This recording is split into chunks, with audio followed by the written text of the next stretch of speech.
Dense fog in North India in December is normal. Battling air pollution across North India is the new normal.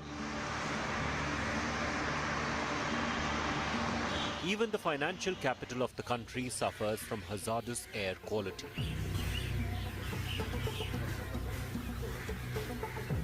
According to the environmental experts, both human-made emissions and natural atmospheric conditions are working together to trap pollutants over Indian cities.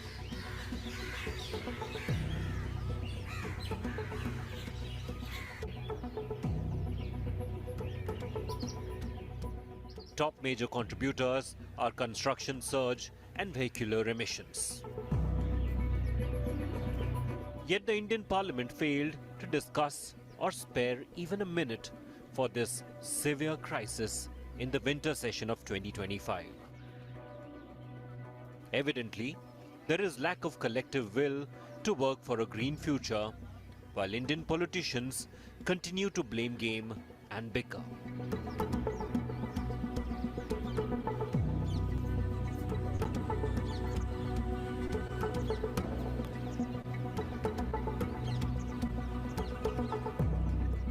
On 15th December 2025, when world soccer legend Lionel Messi came calling in Delhi, the capital city recorded 450 AQI, which falls into the severe plus category.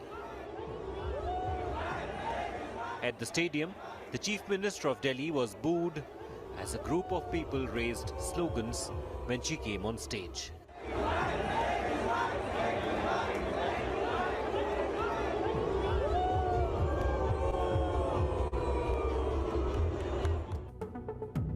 2 days later, on 17th December, Indian all-rounder Hardik Pandya wore a face mask during Team India's practice session, held amidst intense fog ahead of the 4th T20 International against South Africa in Lucknow.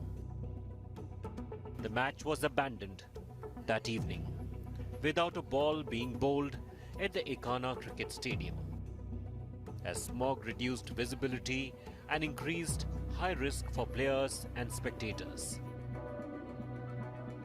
Fans were left waiting for more than 3 hours as umpires made as many as 7 inspections, but not even the toss was possible in the end.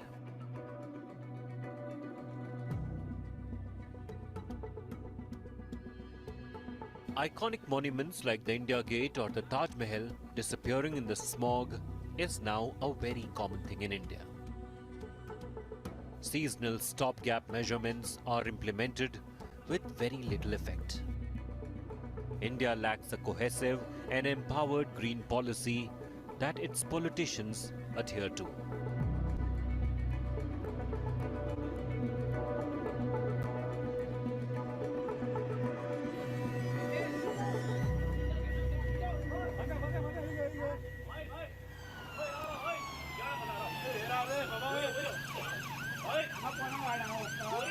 On the night of 6th December 2025, a fire at a nightclub in North Goa killed 25 people. Glaring lapses included the club's layout, other than the narrow entry and exit points.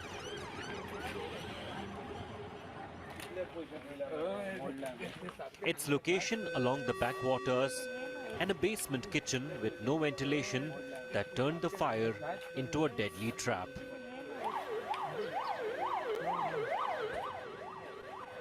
Makes it glaringly clear that the club did not follow fire safety norms. But it was functional and profiteering under the very eyes that should have stopped it from coming up in the first place. According to the Regional Plan 2021, the area where the Birch by Romeo Lane was built in North Goa is zoned as a salt pan, classified as Eco 1, and is clearly marked as a no development zone. This is Khazan land, a centuries-old engineered ecosystem featuring an intricate network of bunds, sluice gates, and fields that manage the tidal flow of saline water. Yet, it gets constructed and peddled as the only island club of India, and ran without any impunity till the fire killed people.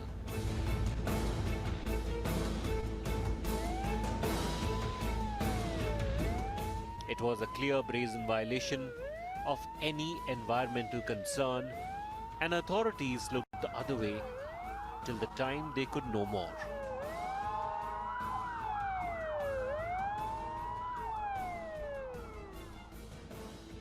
Every monsoon, the hills have landslides, and a hue and cry is made about rampant construction with complete disregard for ecology. Plains get flooded because the monsoon water has no outlet. Urbanization has closed the nalas, and water bodies are filled that earlier allowed excess water to drain out.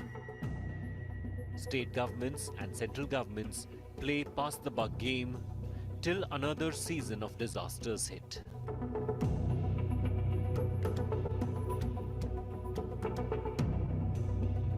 Yamuna continues to stink despite loud promises.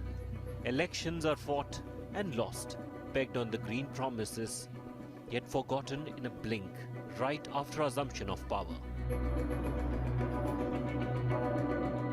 Indian coastal metropolitan cities like Mumbai, Chennai and Kolkata get submerged each monsoon.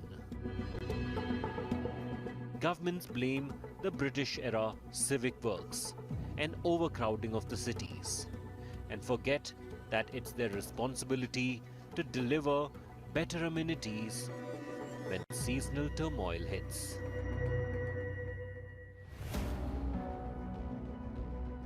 In the last month of 2025, people in Rajasthan, Haryana, Delhi and Western Uttar Pradesh came together for the Aravalis.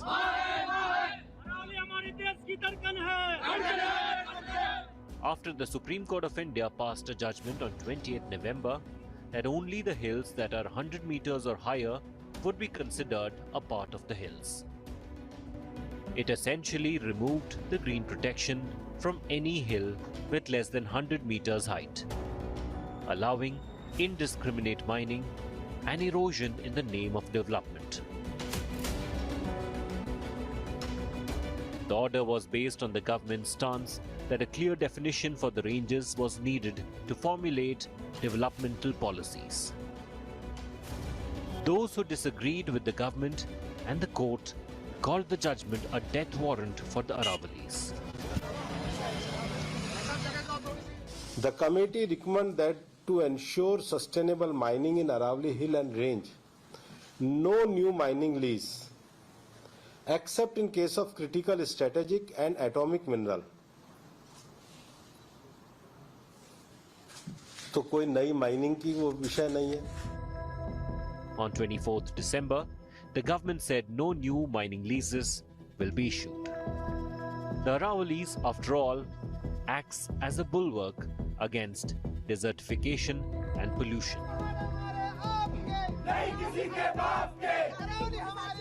The anger on the streets was loud. Leading the charge was Indian Gen Z.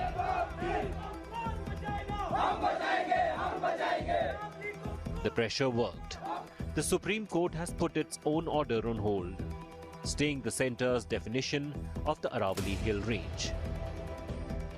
The top court initiated suo motu proceedings, admitting that critical clarifications are needed. When the veteran lawmakers failed, the future of India rose to fight for its green rights, paving way for a brighter day ahead. For 2026, India's key environmental challenges involve accelerating its energy transition, reducing coal dependence, despite renewable growth, managing escalating climate impacts like floods, heat waves, tackling severe urban pollution of air and water, addressing fragmented governance, and securing adequate climate finance for adaptation. All these need to be done while India faces global pressures like the EU's CBAM, and implementing national targets for a sustainable future. Indian politicians across the spectrum have to come together to ensure that green issues gain political currency and at least a change starts now in 2026. Bureau Report, India Today.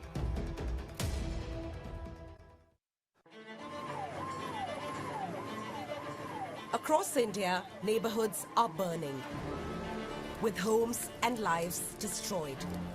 In New Delhi, mountains of rubbish are alight. The country's most vulnerable are sweltering under soaring temperatures. Shortages of electricity and water are affecting people's health and livelihoods. पानी कम पड़ता है, हम लोग खरीद नहीं पाते, P नहीं पाते पानी. Your camera can bear the heat, sir? 101 East meets the residents bearing the brunt of India's heat wave and those desperately trying to put out the fires.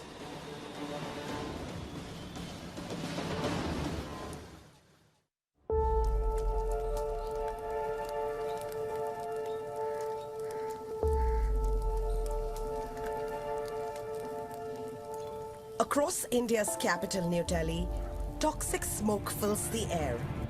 Surging temperatures triggered a massive fire at this landfill, which quickly engulfed the entire site. 11-year-old Ajmal Sheikh lives at the base of this mountain of rubbish. He was home when the blaze started. पूरा वहाँ पे अभी भी जल रहा है पूरा. फिर जैसे लगेगी ये नहीं बुझा जाएगा तो फिर खत्ता जलेगा, फिर यहाँ से जल के फिर वहाँ तक जलेगा. वहाँ पे कितना कूड़ा मुड़ा है, कागज मागज पकड़ के फिर दूर जाएगा, फिर जल जाएगा घर में. डोजर है ना, ये काट के इसे फिर दबा दे रही है, फिर बंद हो जाता है. ये तो अभी भी जल रहा है, ये जाके फिर बुझा देगा, फिर जलेगा.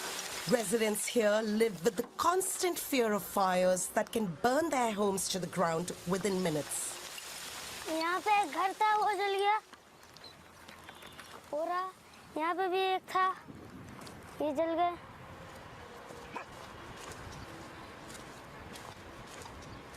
ये जो माल रखा है ना, यहाँ पे हमारा घर था. बहुत डर लगता है.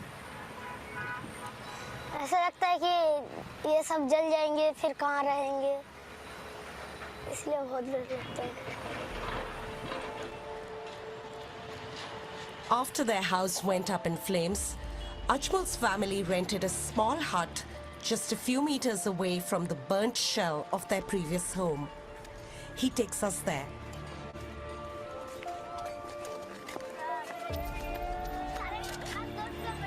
ये मेरी मम्मी है, ये मेरी छोटी बहन है, ये मेरे पापा है, ये मेरे छोटे भाई है, वो मेरी मौसी है, बड़ी वाली, और मैं.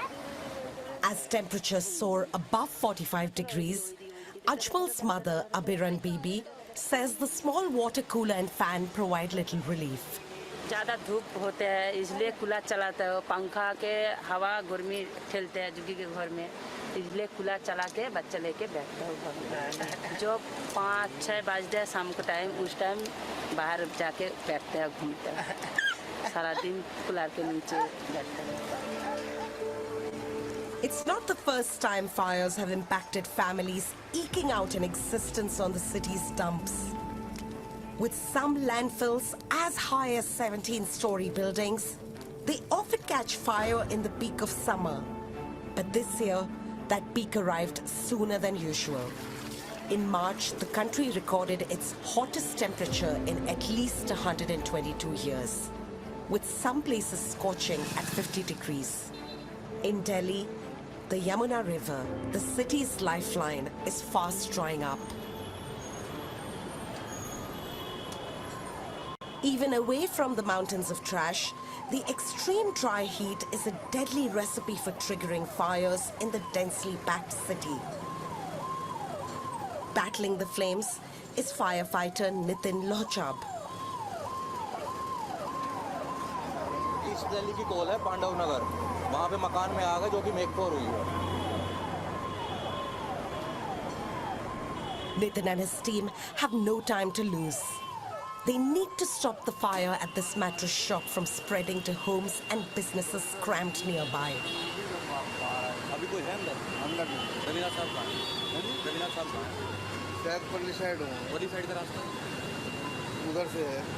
अरे इधर से पल्ली तरफ का रास्ता बता दो जरा। 20 firemen battle the flames as smoke pours out of the building.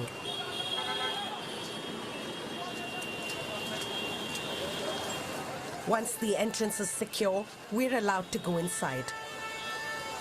Your camera can bear the heat, na?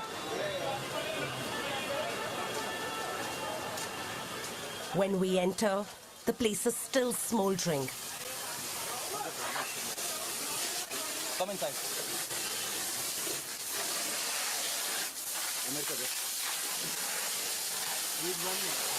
Okay, you could go out. जी और खिंचवाइए थोड़ा सा और मेरे खिंचवा पीछे लगा तो साहब एक बार इंटर आ रहा था। Can you explain what's going on? These are mattress shop, mattress go down. Various type of mattresses. Mattress. The temperature inside the shop is 70 degrees. After 2 hours, the fire is contained and Nitin can take a break. But at 45 degrees outside, there's little relief. So right now cooling operations are going on inside. I will get myself cooled when I go to a station. Because right now my head is burning. You know, this monkey cap and this whole what inside is not completely released. But ठीक है, ये कोई issue नहीं है, थोड़ी देर में back to normal.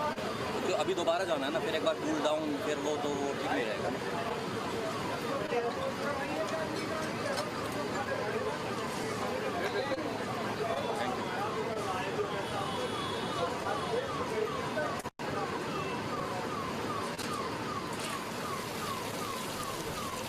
Working in the severe heat can have a dangerous impact on health.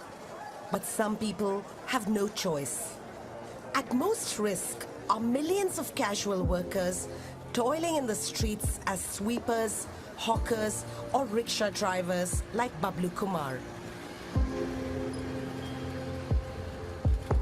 Bablu migrated to Delhi 20 years ago to earn a living. But he finds the work harder than ever. इतनी गर्मी नहीं पड़ती, पर जितनी गर्मी आज है, इतनी गर्मी मैंने अभी तक लाइफ में बता रहा हूँ, इतनी गर्मी मैंने झेला नहीं है। Due to the searing temperatures, Bablu is forced to take more breaks than usual, and that costs him money. Rickshaw चला के यहाँ तो गर्मी तो है ही है, और गर्मी अभी 11-12 बजे बाद गर्मी और भी ज़्यादा हो जाएगा। तो चाहे ई रिक्शा हो, चाहे बैटरी रिक्शा हो, हमको कमाना खाना है तो हमको रिक्शा चलाना है। हम कमाने खाने के लिए आए हैं।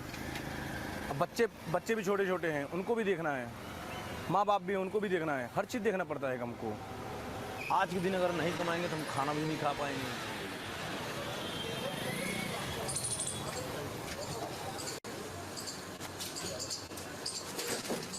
Besides carrying passengers, Bablu also transports heavy goods like this load of books.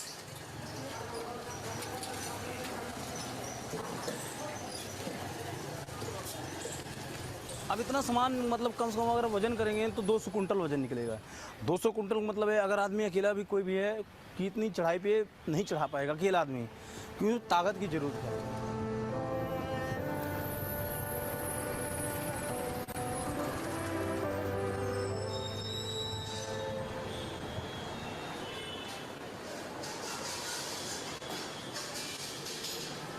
After a 15-hour shift, Nitin returns to the fire station, but he can be called back for duty at any time.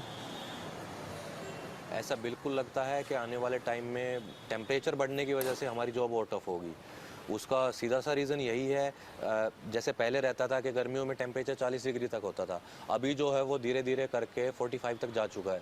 आगे चल के और बढ़ेगा। जितनी ज़्यादा गर्मी बढ़ेगी हमारा उतना ज़्यादा काम बढ़ेगा, कॉल्स उतनी ज़्यादा बढ़ेंगी, उतनी ज़्यादा डिफ़िकल्टीज़ बढ़ेंगी। Fire calls obviously temperature related रहती हैं।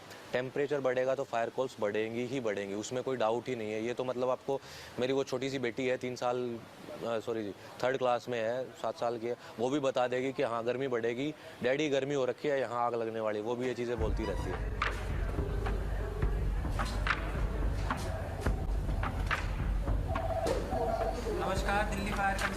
In May alone, Delhi recorded more than 3,000 fires, one of the highest numbers in years.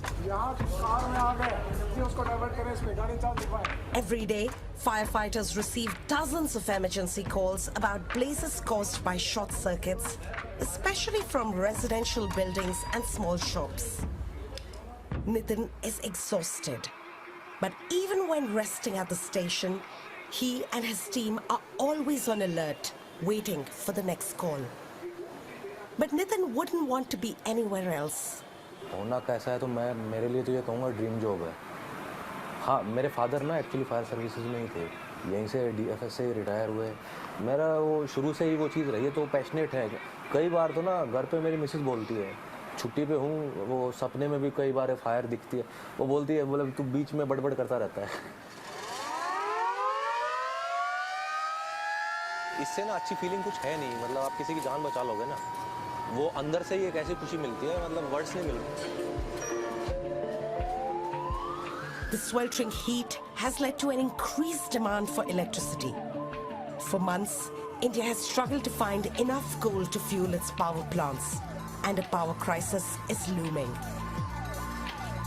As the punishing heat wave sweeps across the country, more people are using air conditioners, leading to overloading and frequent electrical fires. Fire control stop लिख लो जी। First floor पे AC के exhaust unit में आग थी। This call out was relatively easy, but Nitin has seen the deadly cost of this war with nature.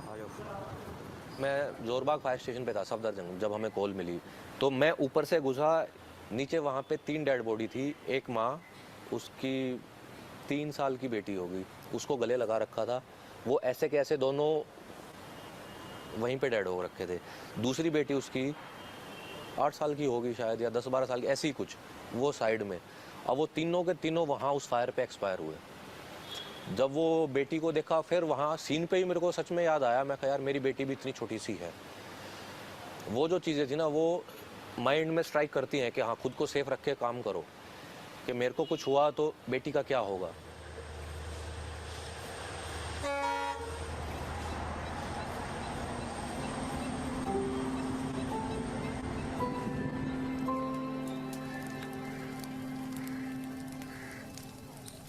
Back at the landfill, Ajmal and his neighbors are also on alert, keeping an eye out for more fires.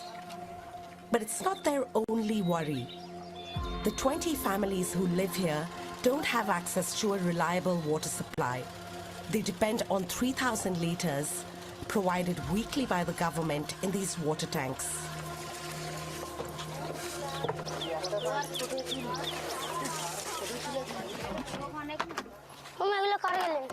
देखो जमाना pipe दूंगा धरे नहीं तो dam खाली आदमी ऐसा करे थोड़ा के लिए देता भरे ना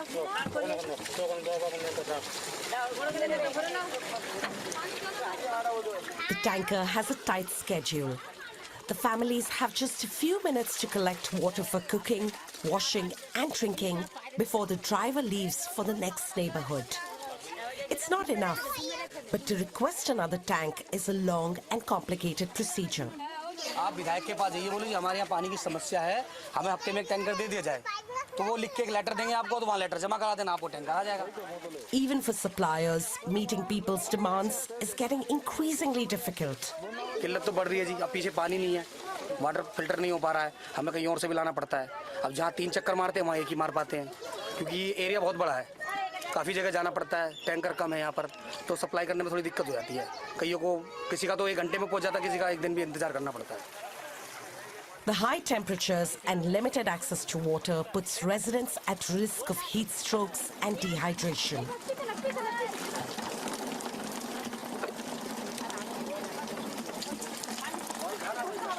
But Ajmal has found a way to protect this precious resource for his family.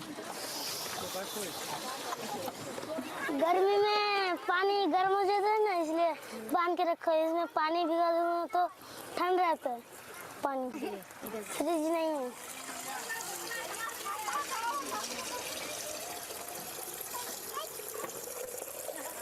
पानी कम पड़ता है, हम लोग खरीद नहीं पाते। कम पड़ता है, फिर झगड़ा होता है और पी नहीं पाते पानी, दिक्कत होता है बहुत। When he's not at school, Ajmal tries to find ways to deal with the unbearable heat. छाव बना के बैठ के फिर पानी वानी नानी से मांग के पीता हूँ, फिर सोता हूँ। धूप होती है इसलिए छाव में सोता रहता हूँ। Despite the temperatures, he also helps his family sift through the trash. But he dreams of a different future. Accident ये सब यहाँ पे बहुत बुरा लगता है। यहाँ पे पोल्यूशन है, काम करना अच्छा नहीं लगता। फिर पढ़ के कुछ बन पाऊंगा, ऐसे नहीं पढ़ूंगा तो काम करूंगा तो अनपढ़ रहूंगा, इसलिए मुझे पढ़ना है।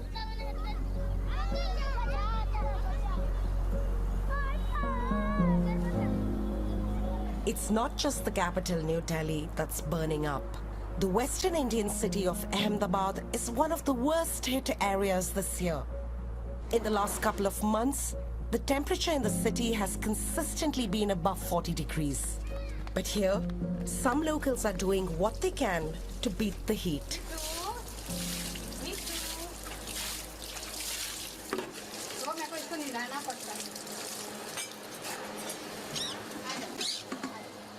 "45-year-old Meena Soni, who lives with her husband, struggles to protect her 2 children from the heat wave. मैं खेलने नहीं दे अपने इधर अंदर ही, और जैसे अभी तो गर्मी है ना, तो पहले तो ज़्यादा या गर्मी है तो इसके लिए अपने कूलर भी इस्तेमाल कर लेती, तो घर ही में रखती हूँ। धूप में कहीं जाने नहीं देती। हाथ में भी लगा लेना थोड़ा, ऐसे लगा। सनस्क्रीन है। Meena is a community leader with an NGO that works to improve housing conditions for women in slums.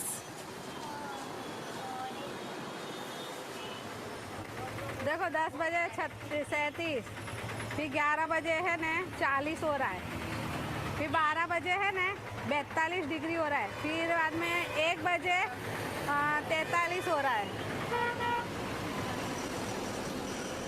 Twice a month, she holds climate awareness campaigns across the city.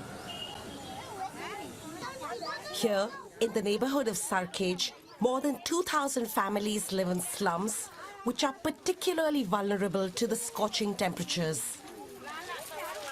चालू करो क्या जी, थोड़ी बहनों ने आवाज दी अपने। 5 तेरा खुली गई।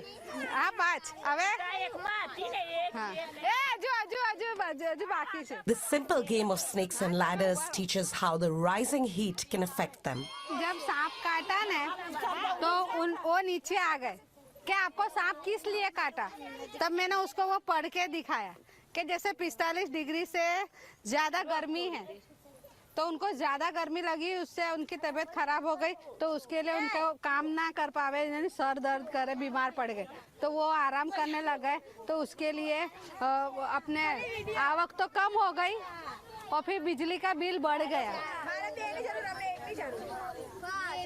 ये है ना, ये आबो हवा परिवर्तन जो है, क्लाइमेट चेंज जो हो रहा है ना, तो उसको जैसे पब्लिक अपने बहनों को किस तरह से समझाया जाए, जो सरल उपाय होता है ना। अमुक बहनें पढ़ी लिखी है और अमुक बहनें पढ़ी लिखी नहीं है। मैं जिस 10 लोगों को समझाती हूँ उसमें 1 जन भी 2 जन ने आए, 1 जन ने भी उसने समझ लिया ना, तो वो दूसरे 10 जन को 5 जन को समझा सकता है। मुझे बहुत अच्छा लगता है। After explaining the problems of climate change, Meena and her colleague Dhaval Sharma bring a low-cost solution to help the residents here beat the heat. In this slum, most women stay at home. Many of the houses are made with asbestos roofs that absorb a lot of heat, making it unbearable inside. ये solar reflecting white paint है, जिससे ये लगाने से हमारा roof का घर का टेम्परेचर 7 to 8 डिग्री रिड्यूस हो जाता है। नहीं तो दुपट्टा ले लेना माथा में, कॉटन दुपट्टा उसको दे देना। ओए केम छो? ये एमएसटी है ना, तो ये वाइट पेंट 5,000 ना, 5,000 लोगों को है ना देती है, यानी रूप पे ऐसा वाइट पेंट करने के लिए। तो खुद से ही करना है, तो देखते हैं कि अभी कितने देर तक कर सकती, क्योंकि गर्मी बहुत है, वो लड़की को भी सहन नहीं हो पा रही होगी, बहुत गर्मी है। It's a simple idea, but one that Surekha Chaurasia says works. White paint लगाने से अच्छा है ना अभी? हाँ, अभी तो ठीक है वाइट पेंट लगाने। ये कितना दिन हुआ तुम्हारे को वाइट पेंट? 2 साल हो गया। 2 साल हुआ। हाँ, तो वापस लगाने का सोचना पड़ेगा। अच्छा, क्योंकि 2 साल में तो लगता है कि गर्मी लगने लगती है, और अभी तो गर्मी भी इतनी है तो और ज़्यादा गर्मी लगती है। But at least they've had some respite, and they have the proof. पहले हमने जब ये सोलर वाइट पेंट नहीं किया था, तब यहाँ पे 40.2 अंश सेल्सियस तापमान था, यानी 40.2 अंश सेल्सियस डिग्री, और तब हमने ठंडी के दोपहर में 3 बजे मेजर किया था। अभी हम आए हैं अभी गर्मी के मौसम में और 12 बज गए, तो भी सिर्फ 38 टेम्परेचर डिग्री है, तो ये है हमारा different. While that's still hot, Surekha finds it more bearable. गर्मी बहुत होती है एक पतरे के हिसाब से, और नीचे भी गर्म रहे, थोड़ी तो राहत हमको मिली है। लेकिन पहले था तो हम लोग बाहर ही रहते थे, जैसे वाइट पेंट नहीं था ना, तो हम लोग बाहर ही सोते थे। लेकिन जब से ये 2 साल से मैंने वाइट पेंट किया है, तो हम लोग बाहर नहीं सोते। The project is helping slum residents across 5 states in India and will soon be expanded to help other poor communities be more climate resilient.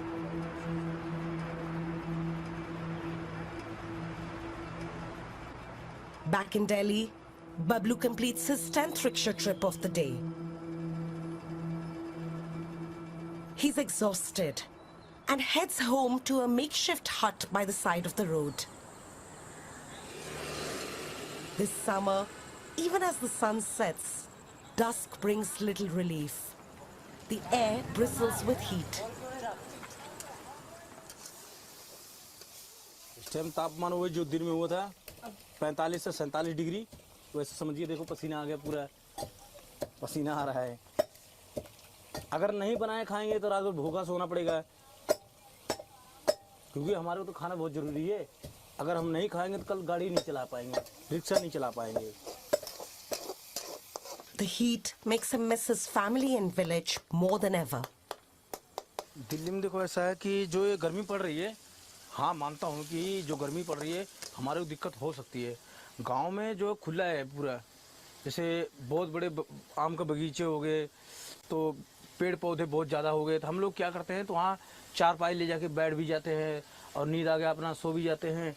और गांव में ऐसा तो ऐसा दिल्ली में ऐसा तो है नहीं, क्योंकि गांव में हमारे को मान चलो अगर हम नहीं कमाएंगे 2 दिन 10 दिन, तो हमारे घर में तो खाना मिल रहा है, हमारे कपड़े धुला जाए, मतलब हमारे बच्चे हमारी फैमिली माँ बाप कपड़े धुलाए मिल जाते हैं हमारे को। यहाँ दिल्ली में जब तक हम अपना कमाएंगे नहीं तब तक हमारे कोई कपड़ा धोने वाला नहीं, कोई खाना खिलाने वाला है। कमाएंगे तो खाएंगे, नहीं कमाएंगे तो कहाँ से खाएंगे। Inside the house, it's too hot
Good morning to one and all.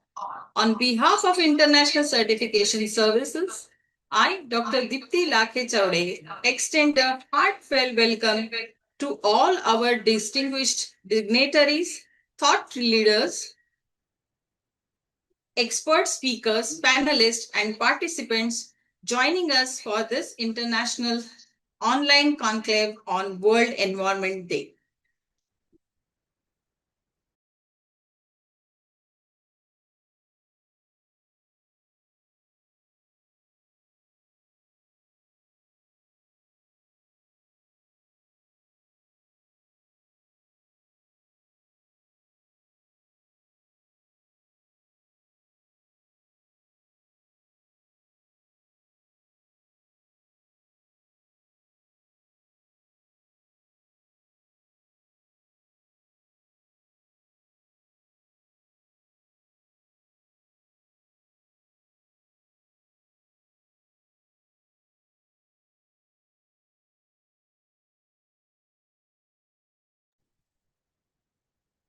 Paryavartan is a flagship World Environmental Day conclave by International Certification Services Private Limited ICSPL in association with Sadgun Sangh, Sundar Jaisalmer Kataria Foundation and like-minded organizations committed to sustainability and social impact.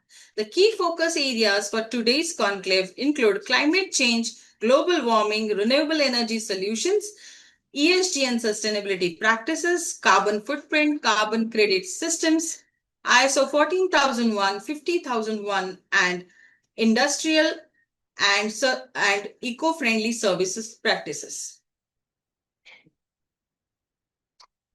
We shall now begin with the Ganesh Vandana, a sacred invocation of Lord Ganesha to remove the obstacles and embodiment of wisdom, knowledge, and prosperity.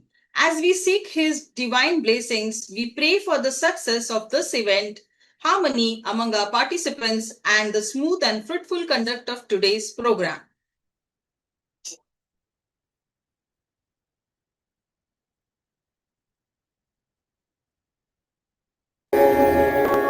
Vakratunda महाकाय सूर्यकोटि समप्रभ निर्विघ्नं कुरु मे देव सर्वकार्येषु सर्वदा.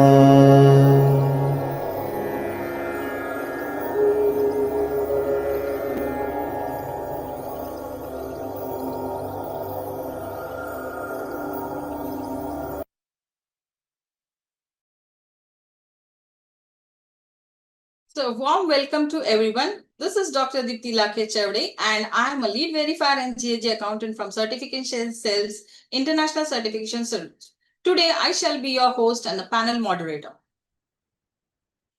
Just a brief introduction of myself. I have done my master's in environmental science, a PhD in chemical sciences, and I'm a postdoc from IIT Bombay with several achievements. And I have also been a DST women scientist with the industrial experience of 2.5 and more of technical and academic experience. Over the past 5 years, this conclave has served as a platform for experts, industry leaders, policymakers, and researchers and sustainability professionals to share insights and explore practical solutions for a sustainable and climate resilient future as environmental challenges continue to evolve. We have been inspired by the belief that we do not inherit the earth from our ancestors, we borrow it from our children. Today, we gather once again to review our progress, share our experiences, and renew our commitment to environmental stewardship and climate action. World Environmental Day 2026 has climate action as its theme. The conclave focuses on accelerating climate actions, reducing emissions, promoting renewable energy, and adopting sustainable environmental management systems. International Certification Services remains committed to advancing quality, sustainability, and trust across industries. Together, let us turn our commitment into meaningful actions that create lasting environmental and social impacts for future generations. Since 25 years, ICS has been celebrating World Environmental Day to inspire environmental awareness, sustainability practices, and collective responsibility towards protecting our planet. Through continuous outreach and engagements, this initiative has connected with thousands of professionals, industry institutions, and citizens across the India and abroad. Founded by Dr. Sundar Kataria, Sadgun Sangh is a knowledge-sharing movement focused on quality, safety, and sustainability. Innovation and technology advancements being its focus, it has conducted educative and thought-provoking sessions addressing modern industrial and environmental challenges. Till 2026, Sadgun Sangh has successfully conducted 284 virtual sessions on management systems, sustainability, and emerging technologies. SJKF, that is Sundar Jaisalmer Kataria Foundation, was established in 2003. It is a social initiative dedicated to supporting community through welfare, environmental care, nutrition, and humanitarian services. The foundation has operated Sannidhanam, a care home in Palghar, Maharashtra for senior citizens and persons with disabilities, offering medical care, wellness, therapy, recreation, and dignifying living.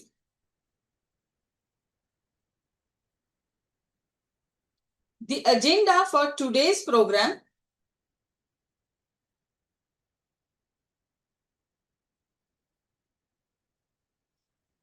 The agenda for today's program is, we have the technical speakers, which is first by our chief guest, Ms. Vartika Shukla, and then the keynote speakers are Mr. Kumar Iyer, Ashma ma'am, Vikram Bapat sir, Gajendra Jajapuria sir, Kondala sir, and finally we have a panel discussion. In between, we will be having quizzes to have the enlightening comings to our learnings, and the results of the quizzes will be declared in the competition results final by the vote of thanks by Mr. Anand Pal Singh.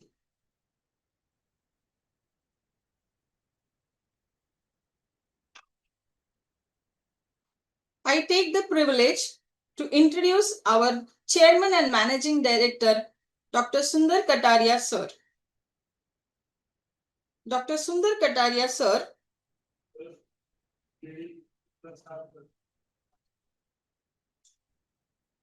Dr. Sundar Kataria sir has begun his career with India's first nuclear power plant. He has contributed to the development of India's first offshore oil and gas field, Bombay. He has served as a head of industry and offshore development for 2 decades in DNV and is a founder of International Certification Services, a leading confirmatory assessment and inspection body offering integrated quality solutions under one umbrella. He has published several books like Urja and From Jung to the Jung.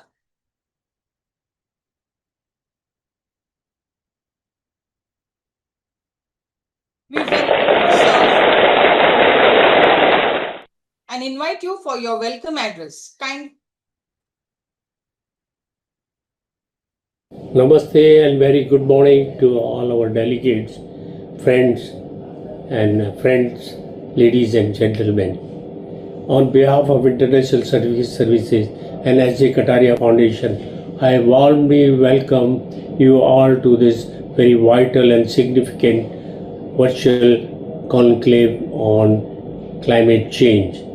I also extend very warm welcome to our chief guest, Vartika Shukla, and all our eminent guests who have joined us today for celebrating this World Environment Day. Today we bring together our national conclave to deliberate upon one of the most critical challenges of the time, climate change, and to understand far-reaching and adverse impact.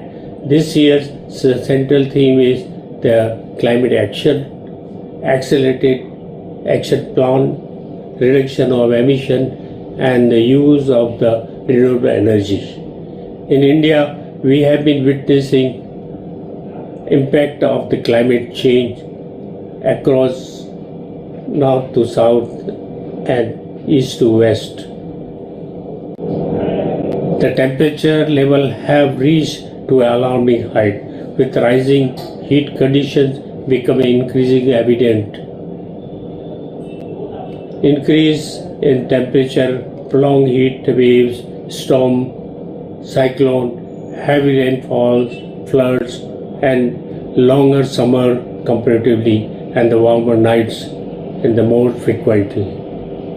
These changes have significantly affected agricultural productivity also due to the heat waves, drought, and unpredictable monsoon. We are also witnessing increase in electricity consumption, stress on the water resources, and growing pressure on healthcare and infrastructure. Climate change in India is no longer concern of the future. It is reality that already affecting our lives of profound ways. These environment changes are expected to continue unless greenhouse gases emissions are reduced globally through the accelerated and the collective action. I am confident this national conclave on climate change will provide an excellent platform, strengthen our awareness, encourage meaningful dialogues, and inspire necessary mitigation measures on the war footing. Let's come together and take the responsibility creating the sustainable and the environment secure future for our generation to come. Thank you. All the best. I now take a proud privilege in welcoming our special guest, Ms. Vartika Shukla ma'am. She is the Chairman and Managing Director of Engineers India Private Limited, one of the India's premier engineering consultancy and EPC organization. Ms. Vartika is an alumni of IIT Kanpur with a degree in chemical engineering and an executive general management qualification from IIM Lucknow. Ms. Shukla began her journey with EIL as a management trainee in 1988 and has risen through her ranks through her exceptional leadership, technical expertise, and vision. With over 3 decades of experience across hydrocarbons, petrochemicals, fertilizers, and energy sector, she has played a pivotal role in advancing innovations, energy efficiency, biofuels, digitalization, and sustainable industry development in India. She has also contributed significantly to the national policy development in the areas of biofuels and future roadmaps of refining the petrochemical sector. A recipient of numerous prestigious national and international awards, including the Distinguished Alumnus Award from IIT Kanpur, Ms. Shukla is widely recognized as a tribunalizer and inspirational for aspiring engineers and leaders.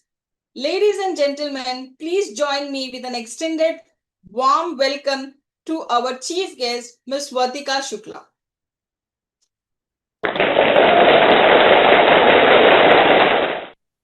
Ma'am, please, we request you to take our gratitude for accepting our invitation. Thank you, ma'am. Now, may I now request our chief guest and our respected CMD sir to kindly inaugurate today's event by the ceremonial ribbon cutting.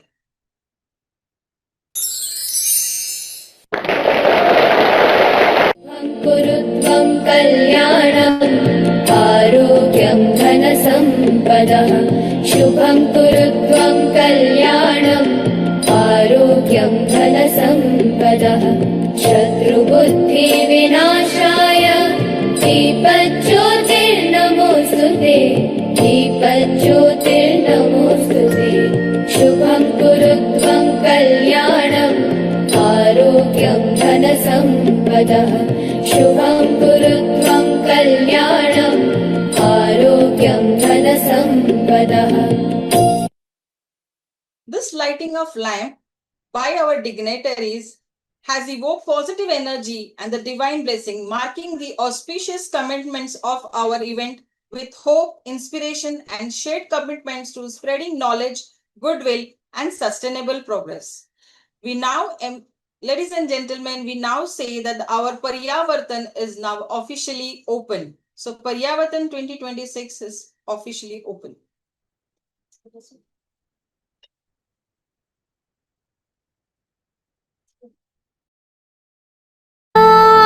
कुन्देन्दु तुषारहार धवला या शुभ्र वस्त्रावृता या वीणा वरदण्डमण्डितकरा या श्वेत padmasana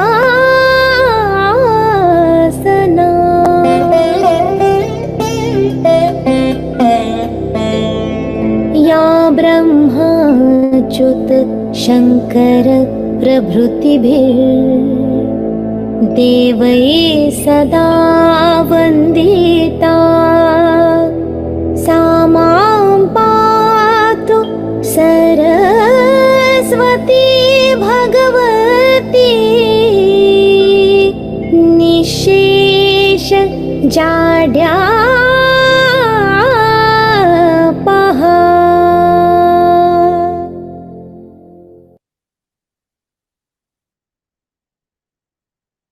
After receiving the divine blessings of the goddesses Saraswati, we now move on to our first technical speakers. That is guided by the timeline principle Vasudhaiva Kutumba. The whole world is one family. Achieving net zero and building sustainability cities requires collaboration, shared responsibilities, and collective actions. It is my privilege to invite our chief guest, Ms. Vatika Shukla ma'am, to deliver her keynote address on partnerships for achieving the net zero and sustainability cities. We welcome you, ma'am. Thank you, Dr. Deepti. Very good morning to everyone, and congratulations on the Paryavartan version, which is inspired by Dr. Sundar Kataria, Chairman and Managing Director, ICS, and his team. It's my privilege to join you today, and I also convey my compliments to all the distinguished speakers and the participants who have joined this virtual program. Can I have my presentation, or shall I share it, Dr. Deepti? Ma'am, if you can share, yes, you can. All right, I'll do that. Just give me 1 second.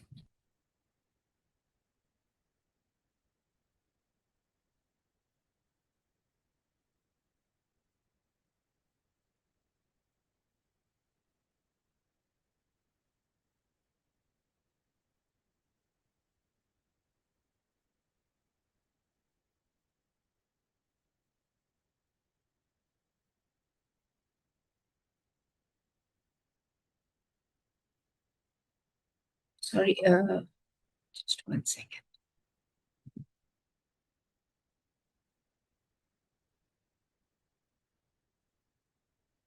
Just give me 1 second, please. Yeah, sure. Yeah. Yeah, got it. So is the presentation audible now? Is visible? Yes, ma'am. Okay.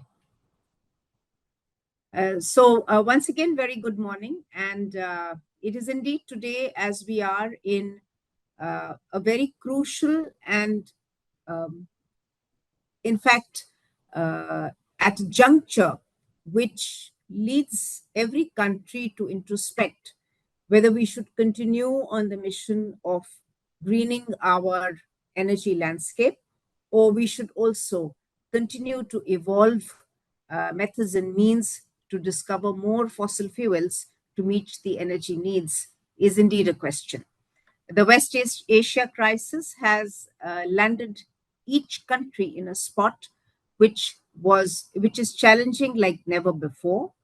The distinguishing feature is that in comparison to the oil shock of 1970, today there are many countries who have built up capacities in renewables such that this crisis, which has led to a very prolonged disruption of supply chain of the fossil fuels and many minerals and metals, as well as many ingredients, both at the initial stages and finished goods to each and every country, has thrown in an introspection of sorts.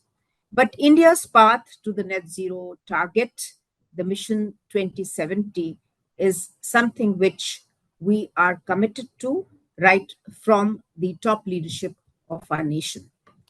Needless to say, as Dr. Deepti began, that we are living on an earth which is not, we have to make sure that the next generation, we leave it that they have a good life and they live well.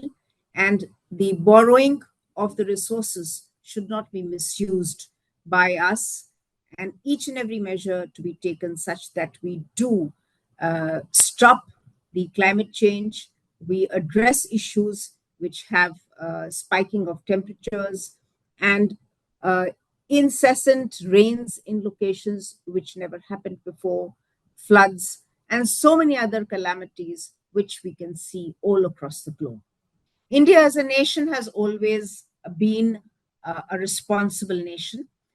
It is an emitter of CO2, but let me tell you that India has 1/3 of the global energy consumption in comparison to all the countries. And therefore, we do have a challenge of giving affordable, clean, and sustainable energy to our people while meeting our needs for lowering carbon emissions. Each city, as the migration of the population happens from rural to urban areas, need cleaner air, good health, facilities which are there for each and every citizen. Energy security is definitely the primary objective. Even in the crisis of today, we see that the energy is being supplied, although the cost curve is on the rise and the sources are also limited. Country should also have a resilience that when there are such ups and downs and upheaval, we do have a stability in terms of our policies and in terms of our commitment. So India has also taken this pledge, and in the 26th UN summit, Honorable PM shared the 5 nectars in terms of the Panchamrit, which in the Glasgow COP26 summit became the benchmark and the guiding light for corporates as well as all agencies to follow in their own policies and processes. We are committed to meeting the 2070 target of net zero as a nation. It is important to also understand what we mean by net zero. What we mean by net zero essentially is that it's not that we have zero emissions, but we do have a very responsible method of using energy such that the per capita emissions that we so generate do not skyrocket the way the Western countries have. Immediate targets: by 2030, we need to cut the carbon emissions by 1 billion tons by planting a lot of trees, capturing carbon, and therefore reduce the carbon intensity, even in the economy, by about 45% from 2005 levels, and achieve a 500 gigawatt of non-fossil capacity and fulfill at least 50% of our needs through renewables. And herein, when we see the actual situation on ground level, we find that the status today and the progress that the nation has made is significant. We are in a 4th we are ranked fourth globally in terms of the capacity. And if you have seen in the papers, and as was also shared by the ministry and measured accurately, that the peak demand somewhere in May, if I recall, it was somewhere in mid May, was about 260 or 265 gigawatts. And the demand of this peak demand was met by 23% of the renewable power across the grid. This is indeed significant, and this is one direction which we must continuously grow, and in terms of investments, in terms of technology, and anything and everything possible. Growth in solar is definitely one of the key ingredients to this 23% renewables. We also see a lot of PSP projects happening in both the private and public sector space. A lot of wind installations. Installations are indeed, they're not that big a pie today in the energy mix.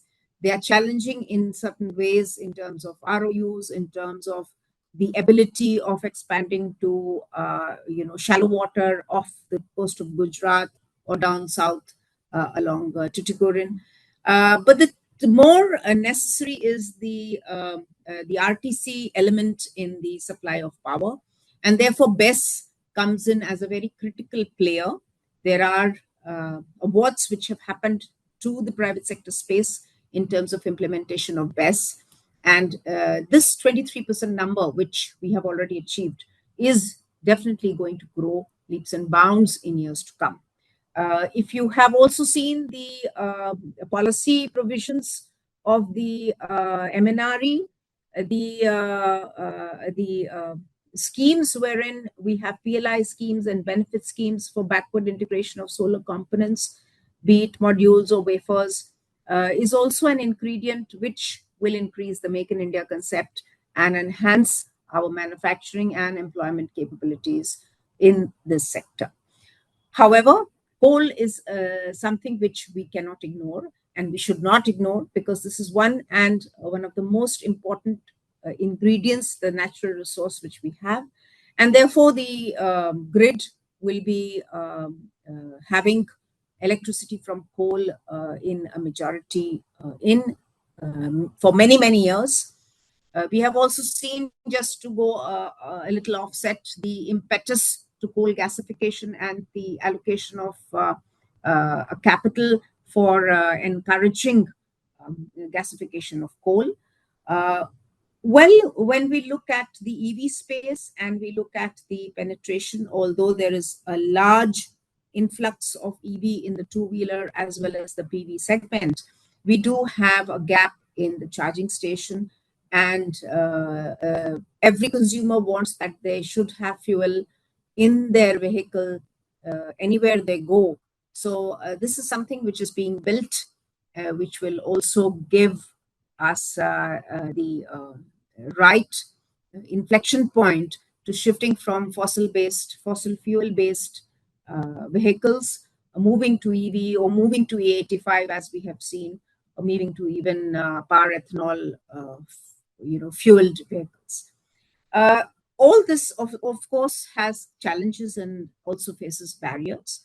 While we rely on coal and fossil fuels, we also find internationally that there are a lot of companies whose shareholders deter development and investment wherein the resources are not used for green fuels. With the change in the position of the US, this has taken a back seat and a back burner. Yet the investments needed for greening the grid and getting renewables on board and looking at reducing emissions do have a high cost and do need great investments. Just to push in a number, in the last few years, the investments in green technologies vis-a-vis fossil fuels and oil and gas has been typically 2:1. That means something like $2 trillion was spent in green energy, but $1 trillion into fossil fuels. So this has been the ratio in the last few years. Some sectors where we do need technologies, particularly in the power sector for carbon capture, hydrogen for bringing down the cost curve of electrolyzers, and storages as well, is needing to be filled by R&D and more of industrial R&D. Some sectors are difficult.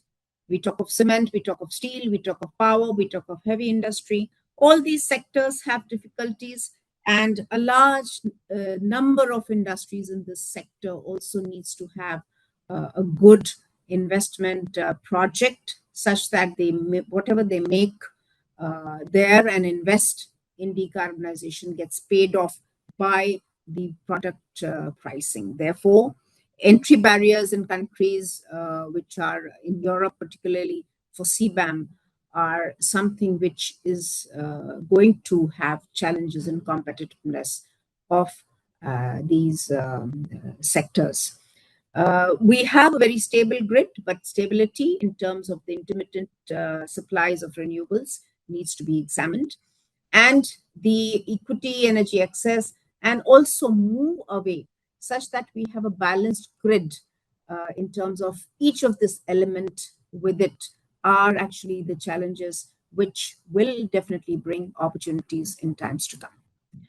These risks, they're not without risks, they're not without uncertainties, and any delays in project execution, challenges in new technologies, and we have seen in the industry, as Chairman EIL, I have seen many technologies which found difficulty in execution due to ground level, contract management and many other exigencies out of control, which particularly for new technologies is indeed very challenging, because the costs for the first few new technologies is always much higher till we have an ecosystem built up such that these can actually become more viable. For FDI, things like FDIs, political policy reversals are a deterrent.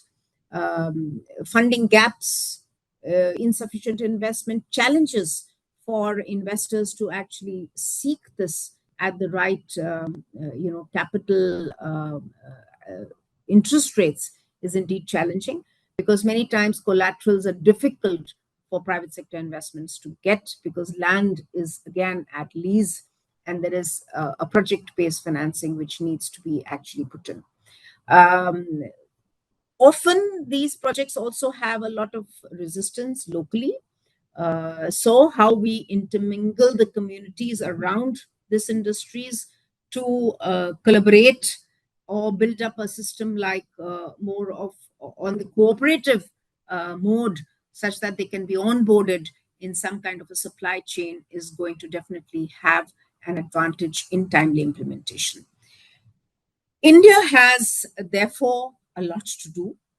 We must mobilize all kinds of capital, whether it is domestic or international, and we have international capital, clean fund capitals available, which need to be sourced in.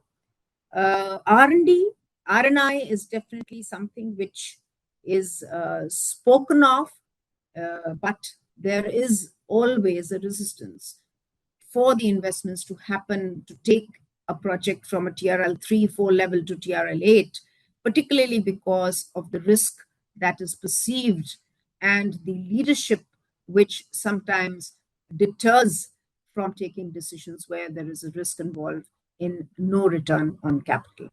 It is important, therefore, I believe that we have to have leadership which allows people to fail and not all the time look for 100% success rate.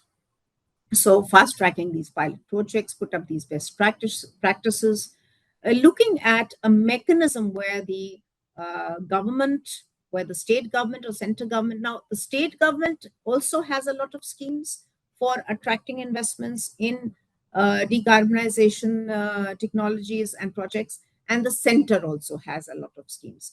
So how to put these as an institutional framework which is dynamic, which can be reformed, and regulations can be dovetailed to suit these investments is extremely important. Of course, by and large, the public in terms of the large cities is aware, But as I mentioned, communities are extremely, extremely important to have in place. And therefore, the planning aspect, when it happens, if any project or any policy or anything which is planned, if it is planned with integrating the aspect of climate goals, I think it becomes robust and it doesn't need a change in architecture as it goes for implementation. I'm going to take you now to the specificity of how we work on looking at a low carbon urban transition specifically.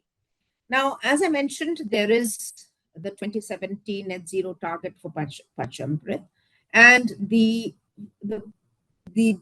for the purpose of jobs, for the purpose of getting employment, the migration from the rural population to urban population is definitely a challenge, but it is definitely also a multi-billion-dollar opportunity for a lot of private sector space to drive technology innovation, get these climate financing options, and put in that momentum in place such that this whole landscape changes and becomes a robust, self-sustaining kind of investment, which actually defines the Indian landscape, urban landscape, the way that each of us who are living in cities would like it to be.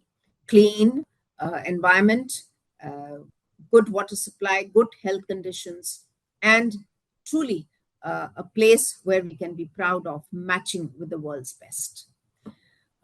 When we look at looking at investments and looking at urbanization, there are corporates have to have some compliances now. Both when you follow the SEBI guidelines or you look at the Company Act, you look at all the regulatory framework, there is a reporting metrics which has evolved. And in fact, not just the top 1,000 listed companies, but many other companies have also, adopted BRSR compliances, because these disclosures help you introspect. When you put these numbers onto the standard metrics of the BRSR, it is indeed a kind of a blackboard for you. It kind of tells you where is it that you can actually make the investment, where is it that you can change. In fact, some of the areas, it could also reduce your operating expenses. It also brings in an element of shareholder value, stakeholder value, and it also helps in giving an good image about the company to its own employees. So when employees come first, and the shareholders and the stakeholders are the value of the company actually goes up. It is also necessary that the buildings that we have and the codes that are going in, terms of energy conservation, whether it is LEED Platinum compliant or any other compliances that are there, they impact the portfolio of the urban infrastructure developers, and also have FMC costs. As also, I would say that there is huge potential here in existing buildings. The existing buildings can also be changed, and a lot of them have been revamped for carrying on this energy conservation kind of scenario. Niti Aayog, if you have seen the website, has a lot of Excel files, a lot of models, regression LP models, which have been developed to change various factors to actually give you pathways of various sectoral carbon footprints, and what can, even interdependency of these, such that they can also give you a direction, give one a direction as to where will the capital flow and capital allocation happen. Now, time and again, we keep changing the way we project ourselves. So, and it sometimes I feel it's like the old wine in a new bottle. But if it works and if it sells, I think it has done its job. So if we see CSR today, we have from the 3P, the model has become a 4P model, essentially because we need to have the people as a partner. We need to have, and we have to also tell, it's not just that we need the people, we must also speak about it. So the 4P model is, are also, the involvement of all actually is an accelerator of sort. And in these, therefore, not just the private sector, which brings in the technology, look at the systems, brings in investors, looks at asset creation. The government is a very critical role. ULBs are extremely critical. In my previous role as chairman, we even looked at something like 40 plus cities in the country for waste to wealth management.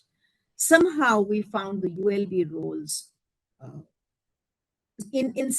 many of the cities were very narrow, and they need to actually expand their vision such that they could manage municipal waste and give clearances, fast track clearances, land, give them a model.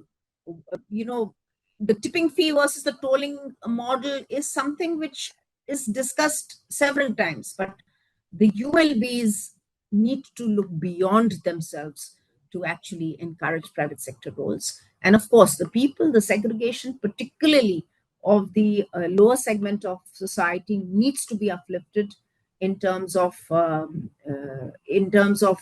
giving them, kind of cleaner or basically involve them in waste collection, segregation, as well as behavioral aspects of the citizens at large.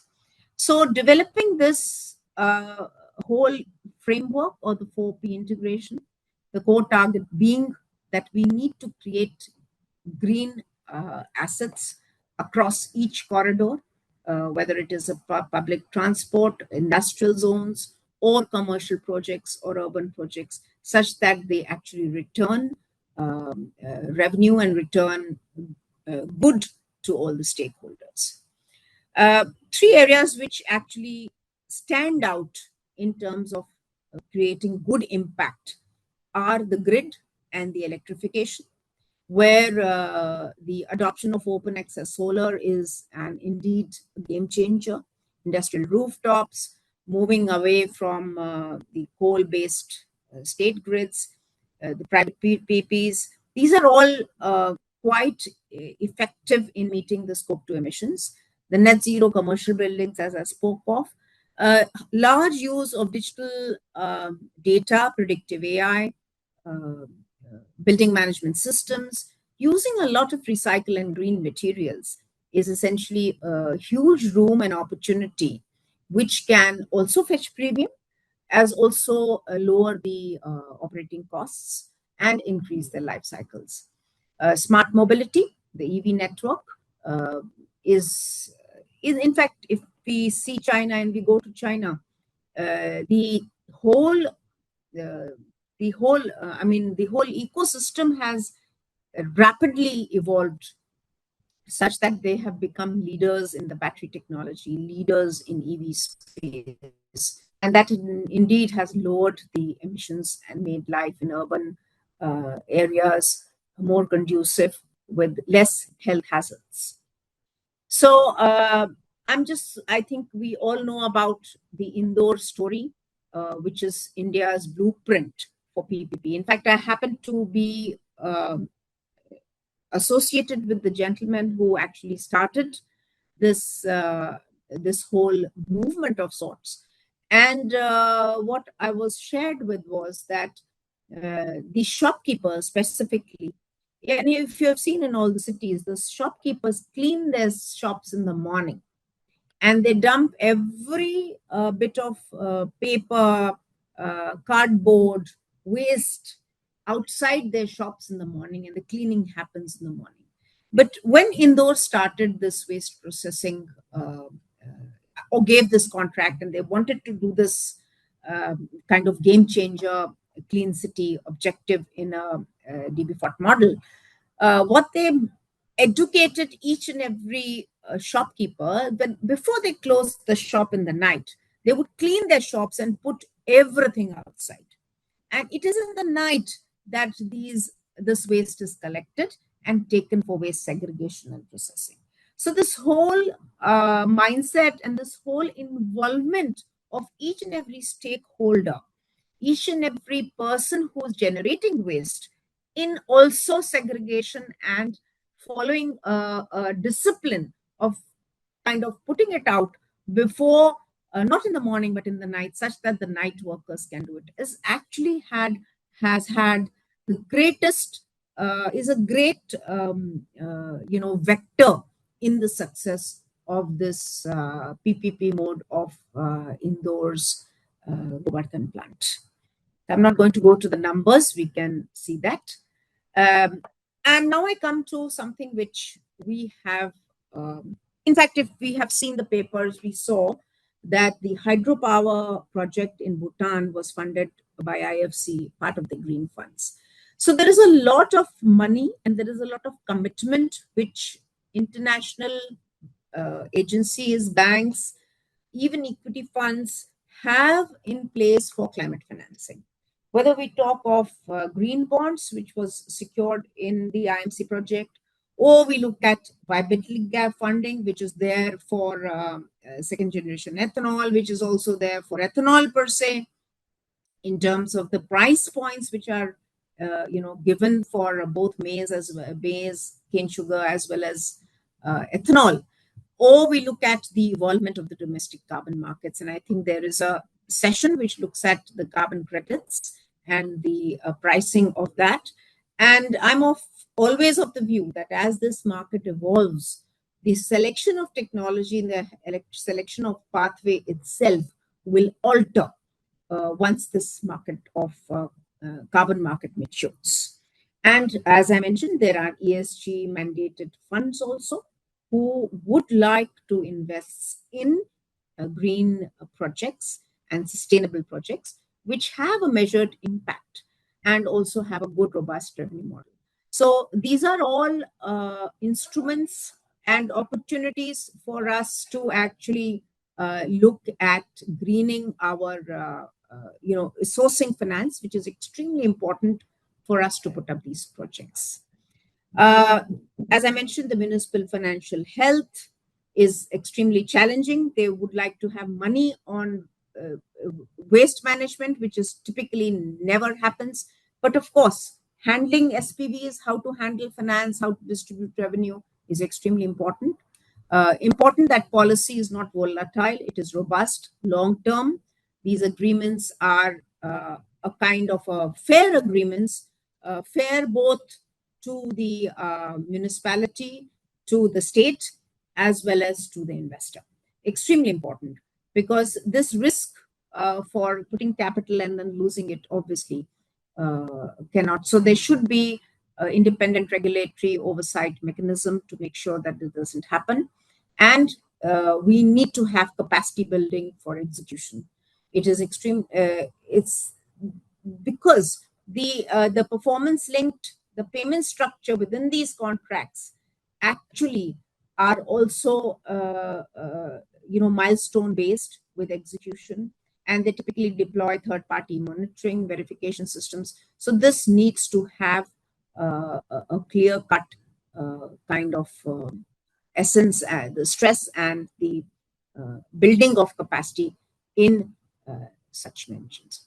So I would close by saying that we do have a target to achieve. We are committed to greening our grid, as well as making sure that the atmosphere is decarbonized. And therefore, we should not think that urbanization, the net zero aspect, is something which is our burden. It needs to be done. It needs to be done for the generations to follow. It also needs to be done to make sure that enterprises are responsible, both to their internal and external customers. The enterprises also integrate with the municipal bodies, whatever standards they define. And three things are essential. It must have a commercial takeaway. Anything which is regulated, is mandated, needs finance, and the models have to be replicated, also dovetailed and tweaked such that it doesn't deter institutional capital to come on into the sector. Therefore, it is immediately necessary that we pitch towards these proposals. We look at working integrally with the state level developmental initiatives, look at whatever mode, whether SPVs or to get this first mover advantage and go ahead. And above all, it is both from country perspective and organizational perspective, it's a strategic imperative that we do align with India's goal of 2070 net zero, our Panch Amrit commitment, our INDCs, and we position our organization as a unique organization which is committed to build and create the urban infrastructure such that we truly become a developed, clean, and a nation which we are all very proud of. So thank you very much for your attention. Thank you. Thank you very much, ma'am.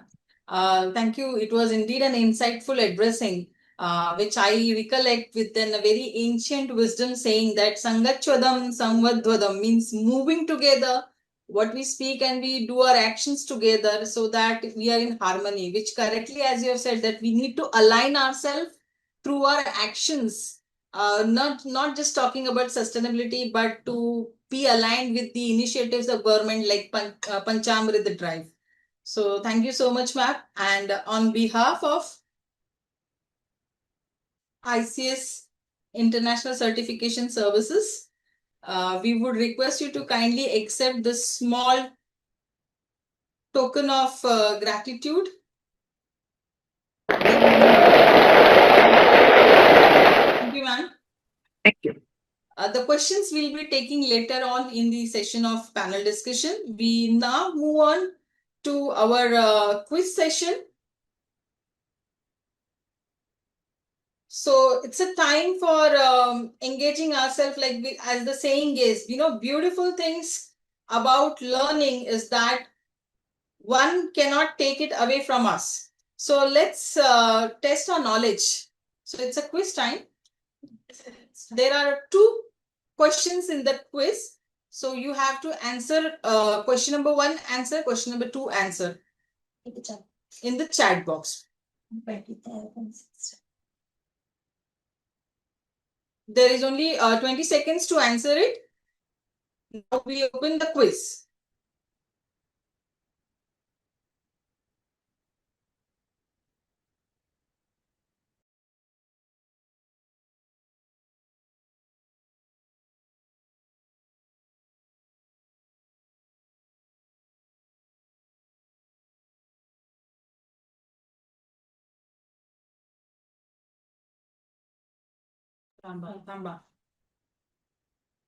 The answer to the quiz is question number 1 and the question number 2. These are the correct answers. So congratulations to whoever has given the correct answers. You will be letting you know after the program ends. Moving on to the second technical talk on achieving net zero carbon emissions and roles of ISO standards, which translate in the true sense that what gets measured gets managed and what gets managed gets improved.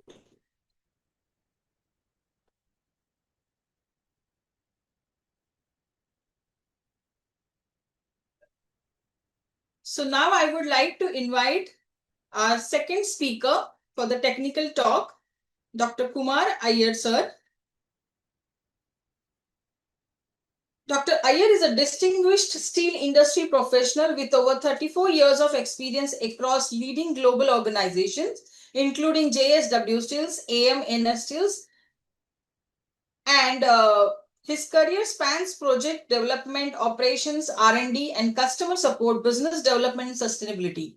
Since 2014, he has been actively driving sustainable development and value creation initiatives with expertise in greenhouse gas inventories, carbon initiative, intensity assessment, life cycle assessment, environmental product declaration. He also represents the Bureau of Indian Standards on several ISO standard development committees. Dr. Iyer is widely recognized for his work on a stakeholder-centric value creation and his vision of transitioning organizations from the linear economy to a regenerative economy. His pioneering quadruple bottom line square principles are people, planet, profit, provides a comprehensive roadmap for building true sustainable organizations.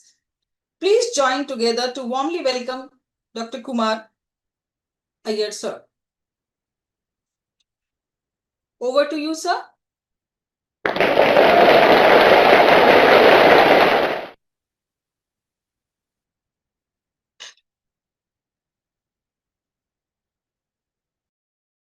Good morning, everyone, and thank you, ICS, for providing insights on how we achieve, especially how we look at net zero quantitative aspect. What is the role of ISO standards in achieving this net zero, and how do we really go ahead? So,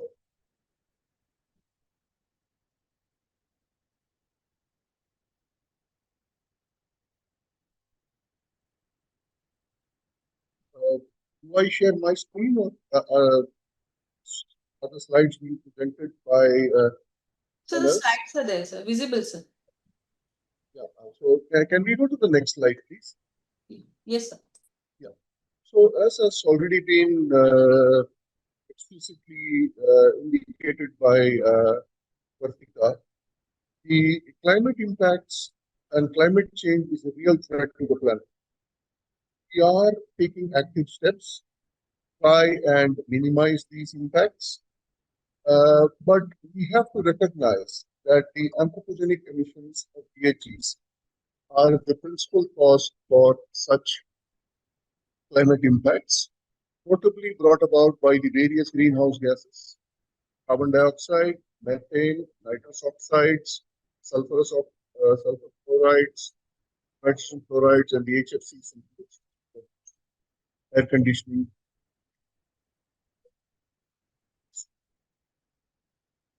And this in turn has got a cascading effect. The more we release, the more the climate worsens.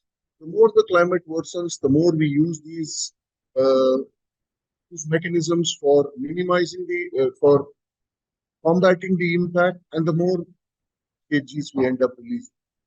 There are multiple solutions that exist, and there are multiple avenues that exist, but these are only impactful, these are only effective. We know what are the impacts. We know how these impacts can be measured. We know how these impacts can be monitored. And this is where the ISO standards come into play. The ISO standards provide a means of accurately, transparently, and clearly quantifying and monitoring emissions that take place, monitoring the reductions that take place, and monitoring the impacts, and monitoring how net zero can be achieved. There was a question in the chat as to what are GHGs. GHGs are nothing but greenhouse gases. These are gases which go out into the atmosphere. They stay in the atmosphere and they convert the atmosphere into a greenhouse. You must have all seen greenhouses for growing plants, where seedlings are made in glass houses. Similarly, the entire Earth is being converted into a greenhouse because of these gases which go into the atmosphere and convert the entire Earth into a greenhouse. These emissions, greenhouse gas emissions and other emissions occur during the life cycle. They happen every day, whether it is in the life of humans, whether it's in the vehicles that we use, whether it is in the products that we consume, whether it is in the industries that we use for manufacturing, whether it's in the banking system, our daily commute, our business travel. Emissions are happening even as we breathe and even as we speak, even as we are attending this conference. There are greenhouse gas emissions that are taking place. So these emissions are a regular feature of life. And these emissions happen at every stage in our life cycle, whether starting from the cradle up to the grave. Governments across the world are collaborating to minimize these impacts. The Indian government is a signatory to the Paris Accord. As has already been mentioned, India has made a commitment to become net zero by 2070.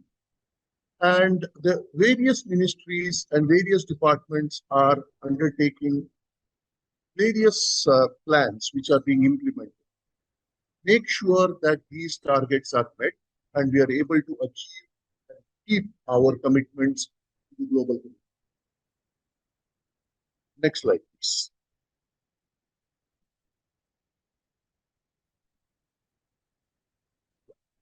So, given our commitments and given our the urgency and the need, greenhouse gas quantification and reporting has become increasingly important. We do not know how much we are emitting. There is no way we can know how much we can reduce, how much has to be captured, how much has to be removed. So quantification and reporting has become very important.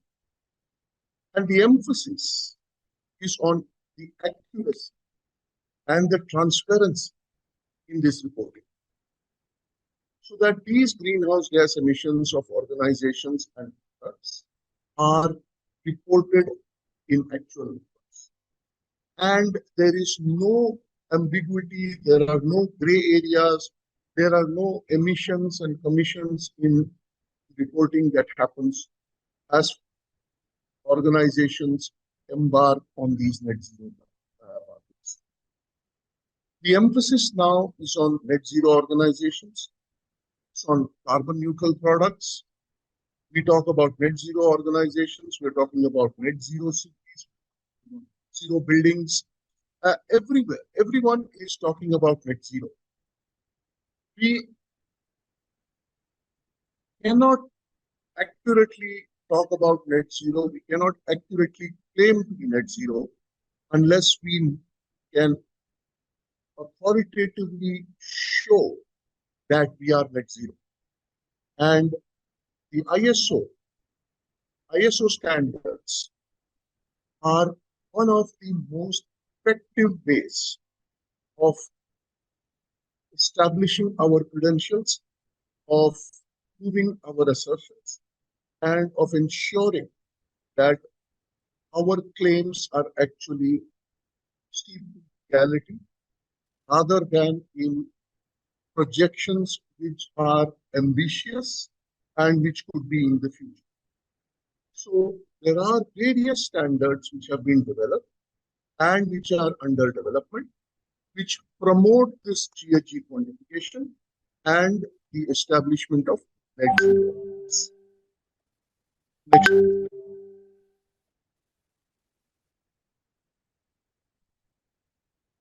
So, as I mentioned, there are several standards which are under development.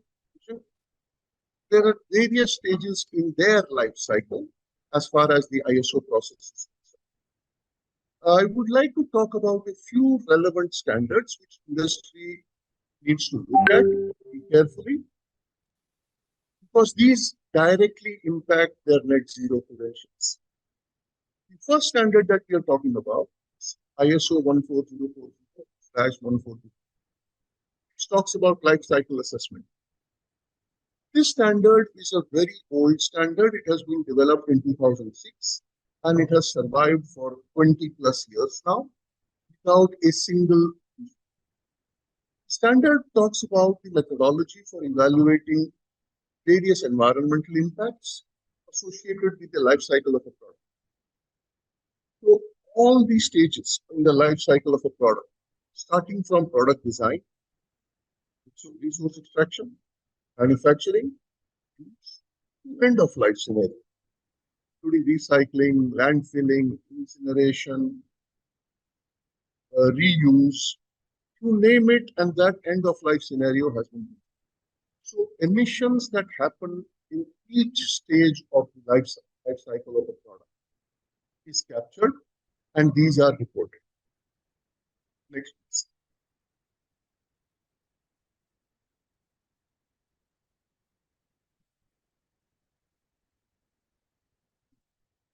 As I said, this standard has been around a long time. So can we go back? Go back one. Yes. Now, there is now an additional standard which is under development, which also allows for chain of custody models to be incorporated as recycling increases, as green energy is getting introduced. We have got trade in energy. We have got various aspects connected with renewable power, where we look at power purchase agreements, we look at renewable energy certificates, where we look at carbon credits. So there is a modification which is underway in the standard.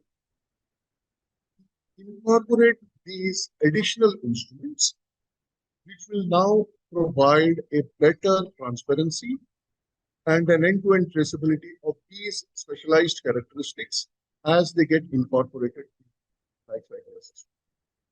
This standard is extremely important because a lot of organizations now globally, and it is also catching up in India, especially if we are looking at claims of green buildings,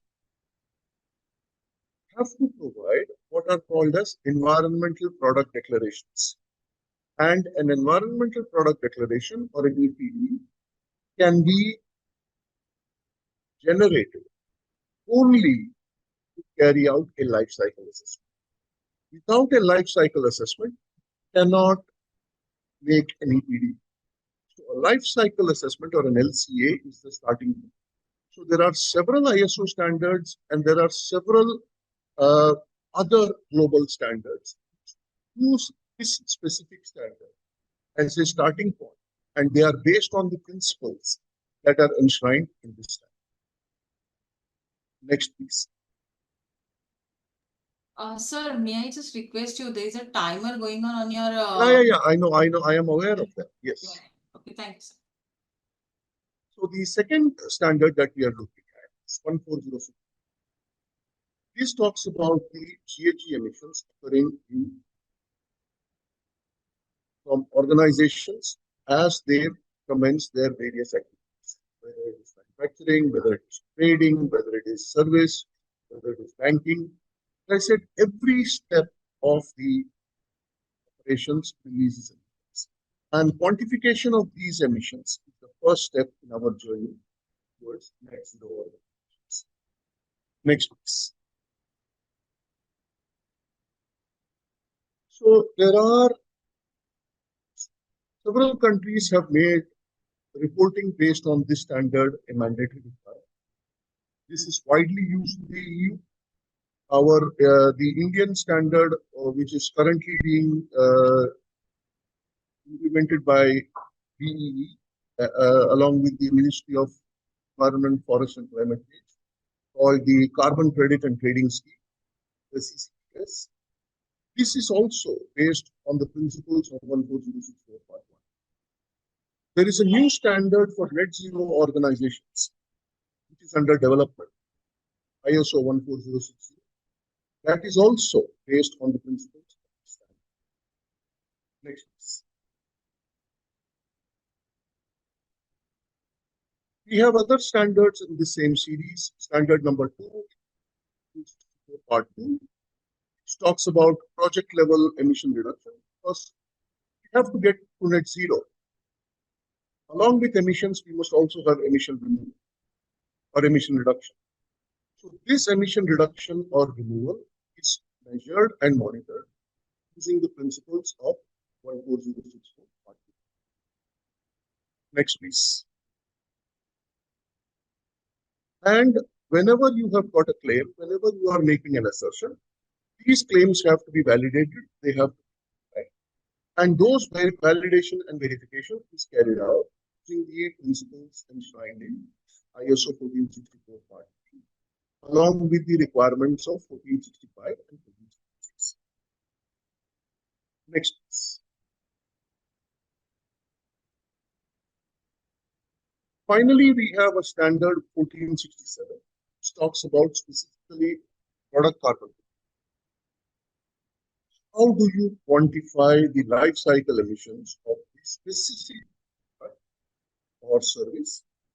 A cradle to grave approach, assigning emissions at each life cycle stage, and make sure that your product has got the lowest possible carbon footprint, which can be validated and verified.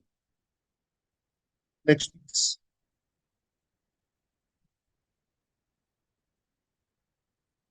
Can I have the next one, please? Yeah.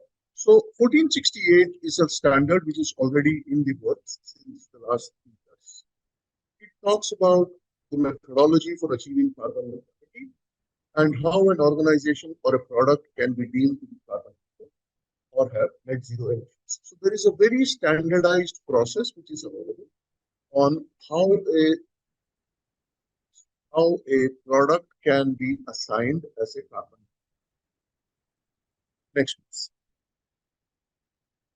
So finally, as I said, India is a signatory to the Paris Accord.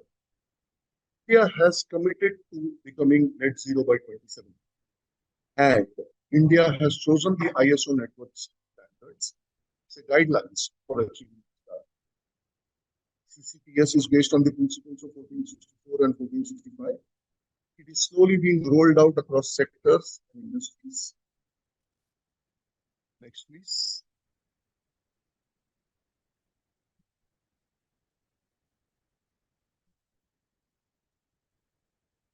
So, with this, and with the emphasis coming in from the government, organizations have now a responsibility to report their GHG inventories. And the responsibility of accuracy and transparency is now mandatory not just to the organization, but across the value chain.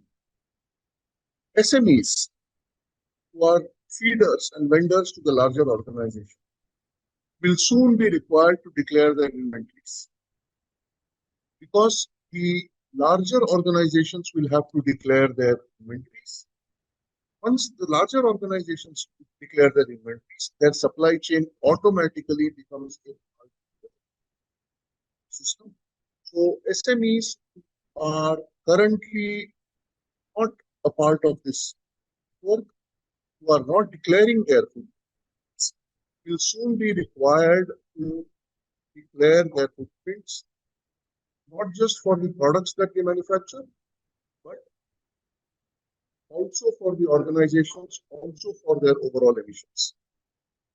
One thing you have to remember, ISO standards are voluntary in nature. The choice to adopt or not adopt a standard is absolutely up to the organization.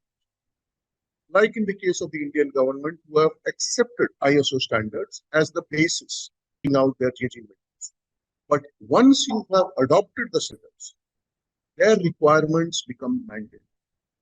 While the choice of the standard is voluntary, once chosen, the requirements of the standard become mandatory. And this makes the system robust, reliable, and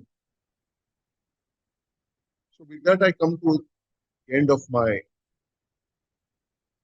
Thank you so much for your. Thank you so much, sir. It was indeed an insightful talk, which really means that ISO standards are something which can crave the path. And yes, a goal without a plan is just a wish. So we appreciate that the presentation really highlighted the ISO standard provides that roadmap for achieving the net zero appreciation. Any questions we'll be taking up in the panel sessions. So the participants are requested to put their questions in the chat box, which will be taken into the panel discussion. Thank you so much, sir.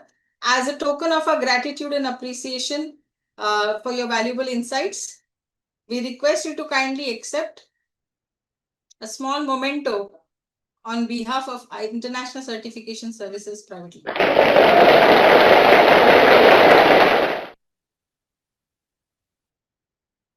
Thank you. Thank you, sir. So the third technical talk for today is about recycling the solid waste. This emphasizes on the circularity is the law of the nature. Punaracha chakram prakrutech dharma.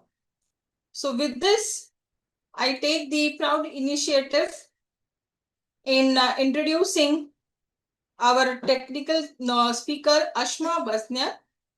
It's a great pleasure introducing you, ma'am. She's a sustainability leader, urban planner, and circular economy practitioner with nearly 2 decades of international experience spanning waste management, environmental policy, economic development, and continuity engagement. She is a co-founder and chief strategy officer of ReduceReuseRecycle, Nepal's pioneering recycling circular economy enterprise, where she is a lead transformative initiative in plastic waste management, e-waste recycling, ESG reporting, and extended procedure responsibility frameworks. A graduate from University of Illinois at Urban Campaign with a master's in urban planning, Ms. Basniath has also contributed her expertise to renowned organizations including the World Bank, HF and H Consultants, and various international development programs across Asia, Africa, and North America. Her work bridges policy, business initiatives, and grassroots actions helping government, industries, and communities transitioning towards more sustainable and circular system. A recognized climate and sustainability advocate, she continues to drive impactful solutions for waste reduction, resource recovery, and environmental stewardship. We welcome you, ma'am. Please join together for an extended warm welcome of Ms. Ashma.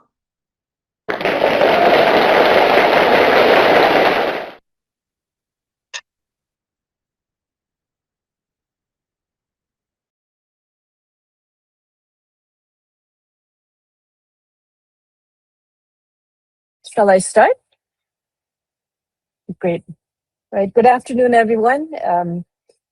Thank you for letting me do a quick presentation on Joko Recyclers. We are a waste management company based in Nepal, and I do ask for your grace a little bit here. I think we're having some technical difficulties, so if there are questions, the team will have to relay them. I can't quite hear them, but we'll make sure we can get all the information across.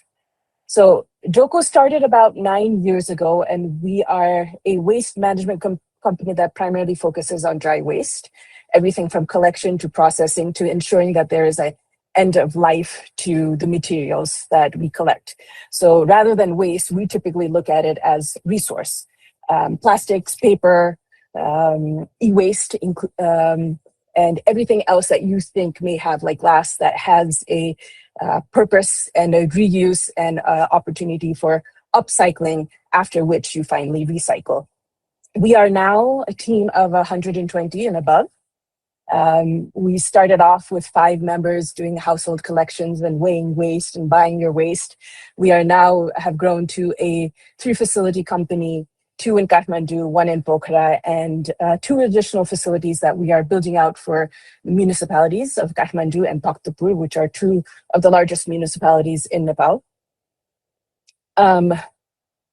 When we think of plastic, and this is something I want to highlight for everyone, when we think of waste, we think of plastic, but in reality, the municipal waste stream is far more vast. We're looking at everything from bulky items like your furniture to e-waste and then plastic, which also has different grades, right? So you have your low value plastics, which are your typically non-recyclable thin plastics that can't tolerate heat. So they don't have as much of an end of life compared to, let's say, your shampoo bottles or your PET bottles that already have a certain circularity to it. So we consider that high value plastic. In Nepal, we produce the estimate about 5 years ago was 600 tons of plastic per day. Our estimate, Dogo's estimate, is it's a little over 700 tons. So we're more or less still working within the ballpark of above 500, a little less than 1,000, right? Of that, like I said, 43% of it is actually low-grade plastic, which is the pollution you see on your streets, in our rivers and the ocean. It's easier to think of it as your high valuable recyclables and your low value recyclables, and everything in between are your composite and your multi-layer plastics, like your noodle or chip wrappers, right? Those are the hardest to manage because there are multiple grades of plastic and materials, sometimes even aluminum or wood pulp in it, and those require a lot more environmental effort to manage.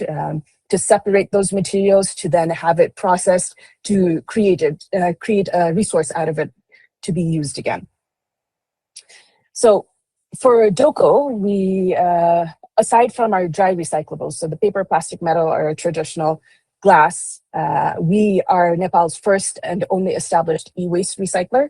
That means we have a facility with the appropriate machines that can extract hazardous materials, and we deal with that within its appropriate guidelines, typically guided by the Basel Convention. Then we extract what can be recycled.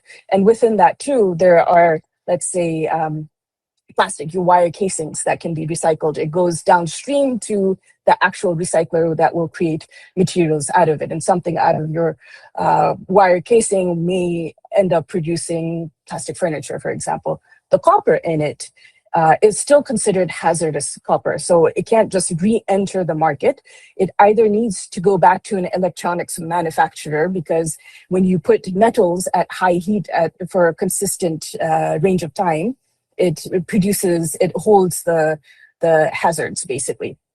So it can either only re-enter another electronic that includes the gold and silver, other precious metals that go into these electronics as conductors, or it needs to be deionized, which DOCO also does, and that is dependent on who our buyer is and what our contract with them, basically our agreement with them is, which includes knowing what they are trying to produce, what kind of resource they're viewing it as, right?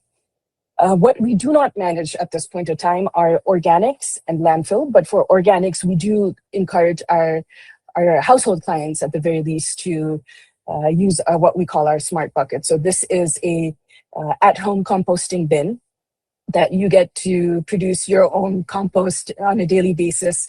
And the technology that we use is this Japanese composting technology that does not actually produce an odor. So it's convenient for those who live in apartment buildings or smaller spaces where you can't do the open air composting. Everything else is now considered hazardous waste, so it has to go to the landfill. By Nepal's bylaws, medical waste has to be managed by hospitals themselves, so that leaves all the other residual that really has no end of life to it, which gets landfilled. Well, I'm going to skip this. I actually already spoke about our e-waste facility. But one thing I will point out is on average, we process about 150 kilograms per day of e-waste, and that will range from, as you see over here, your computers to washing machines and the larger appliances like refrigerators as well. And our partners, Samsung, CG, which is a local holding company here that produces electronics, they buy back their recyclables first if they can refurbish it. If not, we refurbish for them and they purchase to re-enter into the market. So they end up reselling at a lower cost, more accessible electronics as well. So I want to walk you through This is the day-to-day figure that we look at. I know it's a little busy, but let's start at the far left, which is municipal waste.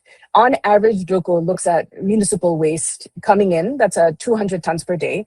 It goes through this entire process of the machines, of trommels, of the different conveyor belts, the air density separators, and it helps us source, process and separate different types of materials. And the end product, so if you move to the far right of the slide, is what we end up with. We get about 80 tons out of the 200 tons of organic waste, which goes to our partners. Even though technically we tell our clients that we cannot take organic waste, there's a level of inefficiency of source separation that actually happens that we also need to take into consideration. RDF, refuse-derived fuel, is what DOCO's current focus is on to find value for these low-value plastics that I mentioned earlier. And RDF is typically taken by the construction industry at cement kilns, where they're able to incinerate at a high calorific value, actually a lot more efficient than coal, and produces less GHGs, so that is the end of life there. Then we get about, let's say, 15 to 16 tons of the traditional recyclables, the high-value recyclables that I spoke about. And the 25 tons is then the remaining plastic that gets reused, re-entered into the market. We are looking at a 21% recovery rate. If this process was entirely mechanized, then this would go up to a 40 to 50% recovery rate. But for DOCO, we think there's utility in doing some manual separation, especially with the dry waste. And for us, our side mission is also to formalize the informal waste working sector, so we're able to provide health insurance, safer working conditions for a lot of the waste workers. In addition to the actual recycling we do a lot of awareness trainings. And this is, I mean, the majority of the pictures here I'm now realizing are children, but it's not limited to children. When our clients sign up with us to get services, they have to go through this training. We do this in schools, but we also do this in communities to help individuals understand the different types of waste, the implications of not managing waste correctly. So we cover everything from what happens when organic waste mixes with dry waste and ends up in the landfill, and the type of GHGs that result in it, which then results in climate change, to how do you source separate? Why should you be separating a recycling bin, an organics bin, a landfill bin, and now an e-waste bin, ideally, as well. We also do tours of our facility. Events and engagements, I am actually, one of the reasons we're having connection issues, I think, is because I'm actually also at a World Environment Day event for DOCO. We just organized a 5K run. For every 5 participants, we are planting a tree, and we have over 1,000 participants. So this is very exciting. But at the same time, if there are other large-scale events, we have an event called Jazz Mandu in Nepal, which is a yearly jazz festival that lasts an entire week. We often are the service provider for waste management there. So we have these bins that identify the different types of waste that need to go into the correct bin. We have individuals, volunteers at these stalls helping educate people right before they're making that decision, to choose which bin. And we also organize a lot of tree plantations or other environment-focused, waste-focused events that any clients may need. And all that helps connect to what we call our impact certificate, right? So by working with us, by giving us your waste, we track your environmental footprint. So everything from the level of waste you've recycled and how that translates into water saved, into power saved. When we say trees, we're actually talking about timber. We are not, and this is very important to keep in mind when any waste management company says trees saved, they're not talking about, or they shouldn't be talking about, the actual carbon that the trees are saving. This is about the timber, right? So by not cutting down a tree, you are allowing therefore the tree to take in carbon, produce oxygen. The reason you can't say X amount of carbon equivalent saved is because every tree by age, by species has a rate that it produces, and that's sometimes hard to gauge, right? We also look at carbon equivalent, and this carbon equivalent is really to do with the recycling process and not necessarily the trees. If you are our client, we also give you a dashboard which you are then able to track your metrics. The impact certificate comes at the end of the year, and at the end of the year, DOCO also does a cumulative impact certificate that we send out to our clients and stakeholders saying, till date, right? So if we started in 2017, till date with everyone's participation, we have saved X amount of paper that has now been recycled by our partner Demarco to these notebooks that we are giving to you as an end of year gift, or the water saved can now service a certain number of households, assuming an average consumption per person of 5 liters per day. The actual number is much higher. A person per day does consume more than 5 liters, but this is just a general example. So our overall impact till date is, aside from the 120 plus jobs that we have created, not just of waste workers, but also our administrative staff, is that we have recycled over 900 tons of e-waste. We have conducted awareness workshops that have now reached over 35,000 individuals. We have over 200 sustainability partners, and these are clients that we service. Our carbon equivalent at this point is a little, number was from 2 weeks ago, so we have passed now 7,000 carbon equivalent. And in total, we are looking at roughly 5,000 tons of waste recycled, and this is inclusive of e-waste. We service on a daily basis over 7,000 households as well. And our current awareness strategy is also to work with schools to develop new curricula that's environmentally focused. Nepal now has Sundays off for schools, so we are knee-deep in working with parents in schools to find ways to keep students engaged on their extra day off now, which now includes more facility tours and e-waste repair workshops as well.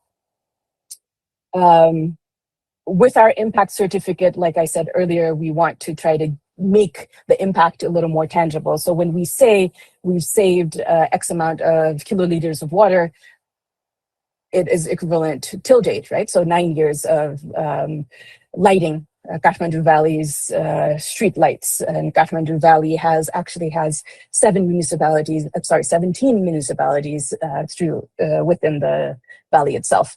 Our, I think, biggest achievement is looking at the landfill space we've saved.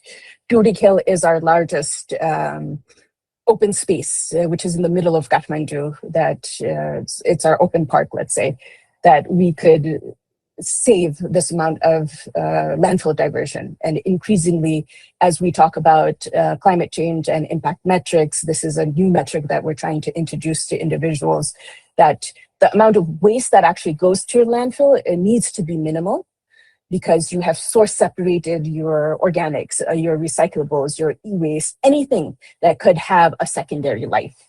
The 48,000 trees that we're talking about in this case is, again, timbers. So we're the trees that haven't been cut down, right? And the carbon equivalent from Kathmandu to Pokhara being Nepal's primary tourist destination, is a very relatable impact metric to the rest of Kathmandu, Nepali citizens. With that, I am going to stop and see if folks have any questions. I know I ran through some of the slides, so I'm happy to answer questions. I just want to, how do I phrase this? Be able to answer more questions given the tech issues we're having, and focus less on the slides if that's possible. Wow, indeed, ma'am. Thank you so much. It was so wonderful in listening to you and the achievements in real action, which is packed with, towards sustainability. So I know there will be lots of questions coming up, but I request the people to post their questions into the I can't hear chat. you too well. Yeah, so that we can take it up in the panel discussion, ma'am. We would request you to be there with us in the panel discussion. And right now, I mean, like that was really enriching perspective that you've given us, and definitely it is important because Earth is what we all have in common. So with this talk, I would be like reminding everyone of us that we have the shared responsibility to conserve resource and minimize the waste. So thank you so much, ma'am.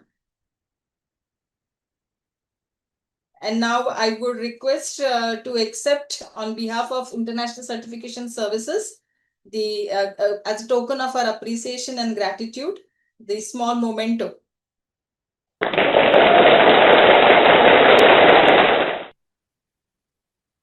With so much of learning from the past 3 sessions that we are taking, like ma'am, our chief guest, talking about the initiatives by the government and through the product life cycle to the actual reduction of waste. Now we come that every question is an opportunity to learn. Every answer is a step towards excellence. So let's dive into the second quiz. I request the participants to put their answers for the each quiz. In each quiz, there are 2 questions. So post your questions to question number 1, whatever the option, and question number 2, whatever the option. The quiz is as follows. The time starts now. You have 16 seconds to answer.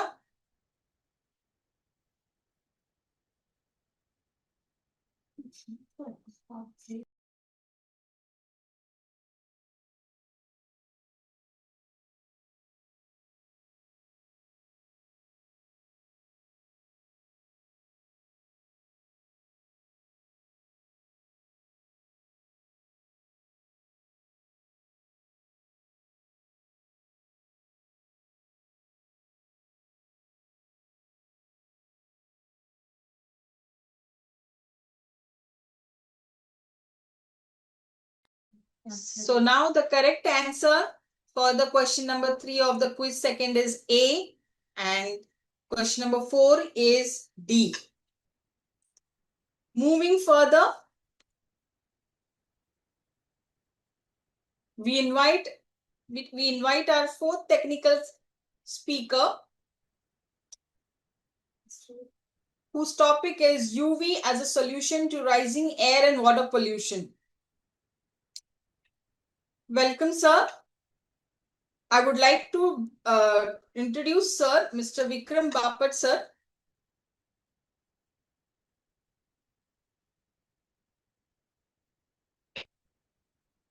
So UV as a solution for the rising air and water pollution highlights how innovative UV technology is emerging as an effective tool for environmental purification.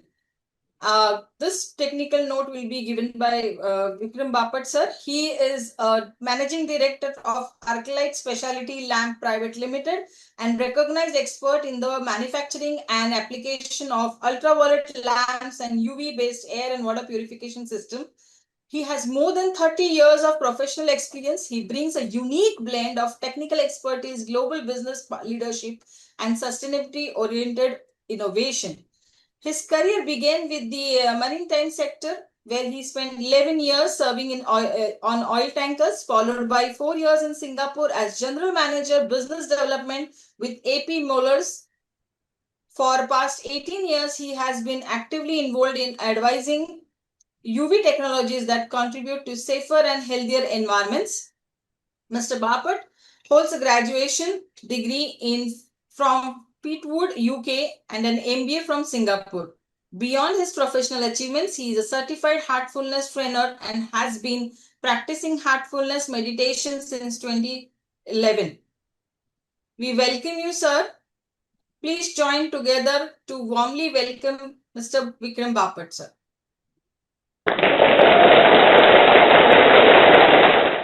Over to you, sir. Sir, the timer will be there on your slides. So we request you to please stick to the time, sir. Thank you, sir. Sure. Thank you, Dr. Dipti, for the introduction. On the back of three wonderful presentations.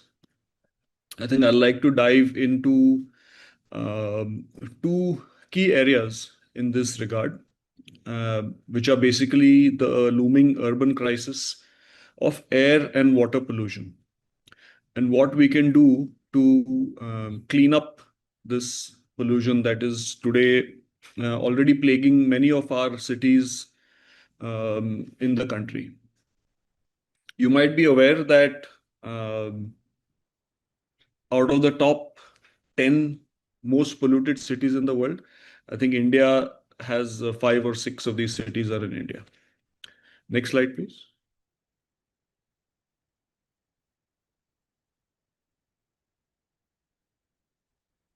Can I have the next slide, please? Thank you.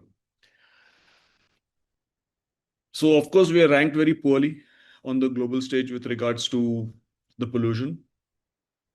As far as air pollution is concerned, the key factor or the key issue here right now is PM 2.5, which causes a lot of health hazards because it doesn't settle. It remains suspended in the air for a long period of time. Main contributors of PM 2.5, of course, are paddy burning, vehicular pollution, power generation, diesel gensets, and construction. And Delhi, Pune, Mumbai, this issue has been in the media, and in the awareness is definitely there now with the population. The impact people would think is in the respiratory, but actually it is cardiovascular. The main issue is you will get an increase of 14 to 15% increase in heart-related ailments because of PM 2.5. Next slide, please.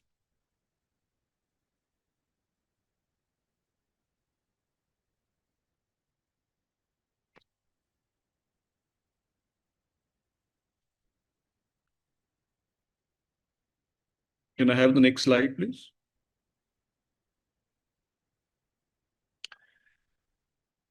And so we can't really move away from this urban environment, right? So this is where we meet. This is a mutual place of interest for everybody. And it's something that we have in common. And so we must really get together and drive not only our habits, but policy changes and bring in technical innovations to solve the problems that we have created for the future generations. Next. So the current reality of water, I touched a little bit on the air. And now, of course, there is a lot of issues with water. But one of the main issues plaguing Indian cities is simply collection of wastewater and treatment of wastewater, the sewage treatment plants. Typically, across the country, we are collecting only about 40%. And in major cities, we are collecting close to 50%. The government is taking major steps in this regard, highlighted by the Namomi Gange project. And such similar river rejuvenation projects are being done by the government, central and state, across the country in many urban rivers. Primarily, it is done by establishing sewage treatment plants. We stop flow of untreated sewage into the river, and essentially the river cleans itself. The thing I would like to highlight here is, historically, we have always used chemicals like chlorine to do the tertiary treatment of the water to lower the total coliform count or the total microbial count in the water. And world over, people have moved away, especially in wastewater, from using chemicals and using chlorine to using other methods of cleaning this water. I'll be presenting one of those, so that we don't put chlorine in the water and then discharge the water into a lake or a river or groundwater. Obviously, putting chlorine in the water, we're not able to remove it from the water later. It's carried into the water bodies, and then it affects the life sustenance capability of the water body. And this becomes a circular issue. It's the same water that ends up in the groundwater, which we pump back up for drinking. Again, we add some more chlorine and then supply it for drinking. And so we need to cut this cycle and stop using chlorine in wastewater. Next, please.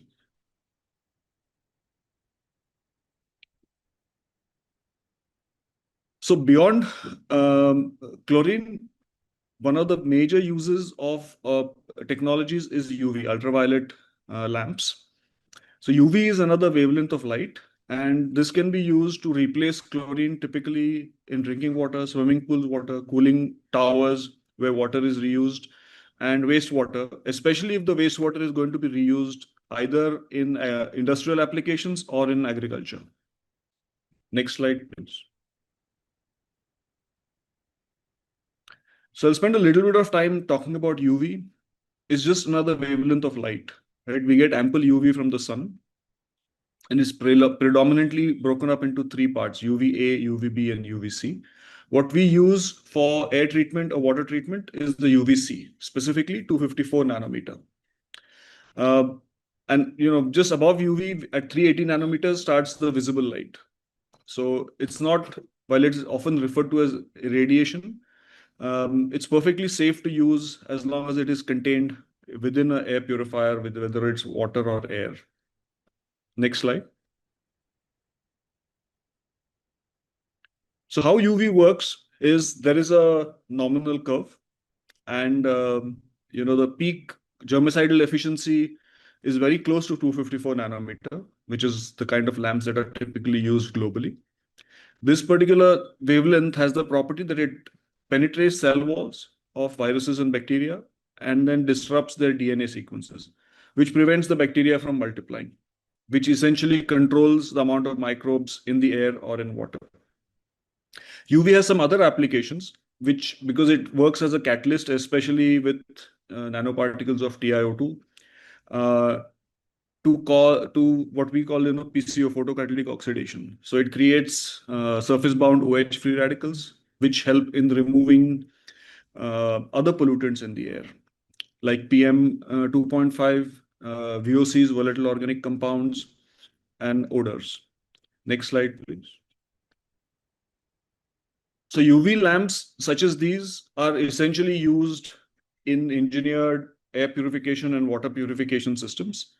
At ArcLight, we manufacture these UV lamps in India. We are the largest and only manufacturer of UV lamps in India and Southeast Asia.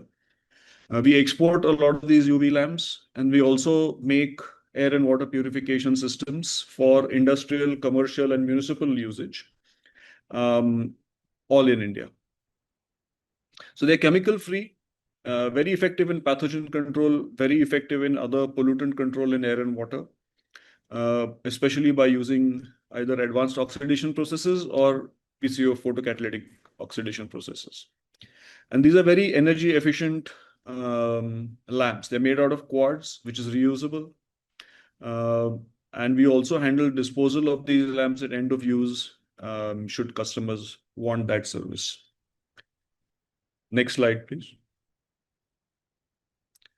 So talking about water systems, this is typically what a open channel municipal level wastewater system would look like. So this module would get submerged into an open channel. This can be retrofitted to existing STP plants, so we can remove chlorination if it is already in place in an existing plant, and can certainly be built into a new STP plant that is being designed. We have done multiple such installations in India and in the Middle East. Very effective for bringing down the coliform count in water, and the water can then be used for agriculture or other industrial purposes. Next slide. Another form of usage of UV in water treatment is inline systems, like shown in the picture. And this is typically what is used for smaller flow rates, can be used in STPs as well, where it's for a city or a township, or a apartment or a township, sorry. And such systems can then also be used for drinking water or for processed water for industries, for swimming pools, where we can have chlorine or any chemical-free swimming pools, and for aquaculture. So the same water in aquaculture can be reused for growing fish. Next slide. So the circular economy in water essentially means that if we reduce chemical usage, then the pH of the water does not change. Through evaporation, the water does not become more and more concentrated with that particular chemical or more acidic. And then you don't need blowdowns. So you don't need to discharge this water in the first place. You can continue to use it for a longer period of time, especially in industrial, cooling towers, swimming pools, and aquaculture sectors. So therefore, the waste is minimized, waste handling is minimized, resource preservation happens, less chemical, less energy, and overall we get an improved water quality. Key here again is even when we treat this water either in industrial zone ETPs or in corporate municipal STPs, we prevent the use of chemicals before we discharge the water. Next slide, please.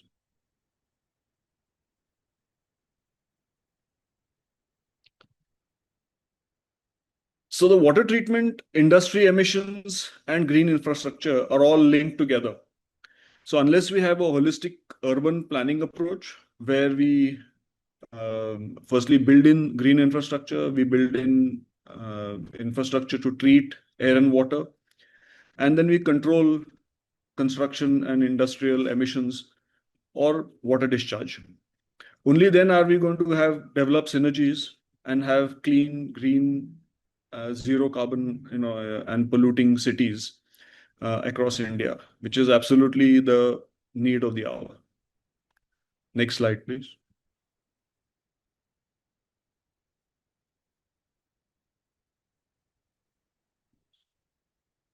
So in the same vein, we have also launched, along with a German collaboration, an outdoor air purification tower. Now, this tower typically uses three-stage technology and is able to improve the AQI by over 50%. It reduces PM 2.5 and PM 10 with a capture rate of about 85% of PM 10 and 80% of PM 2.5. So these can be installed at city junctions or around construction sites where the PM 2.5 issue is generated, either through vehicular movement, brake dust, engine emissions, tire dust, or at construction sites because of the ongoing construction activity. The towers will grab PM 2.5 from the air, and these don't use any filters. So the power consumption is about 10 times less than a basic filter-based unit. Maintenance is significantly reduced. It only requires cleaning about once in a month. And the life cycle of the product is about 10 years. Next slide.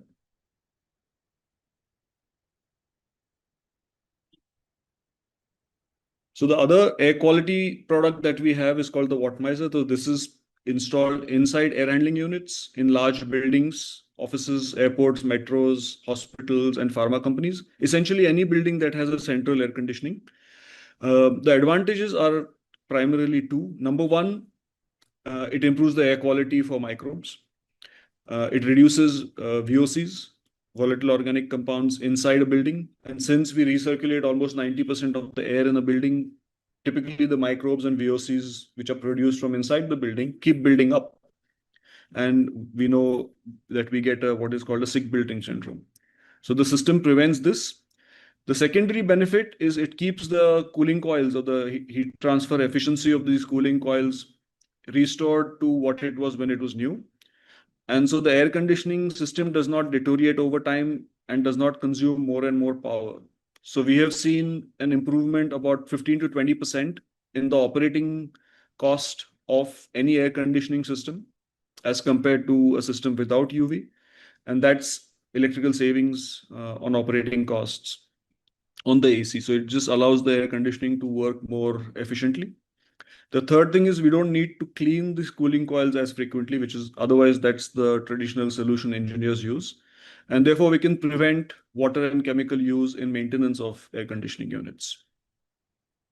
We have done multiple such installations. We have done over 30 airports across India, over 200 underground metro stations, over 2,000 offices all over India and in the Middle East. And so this is one of our flagship products. Next slide, please.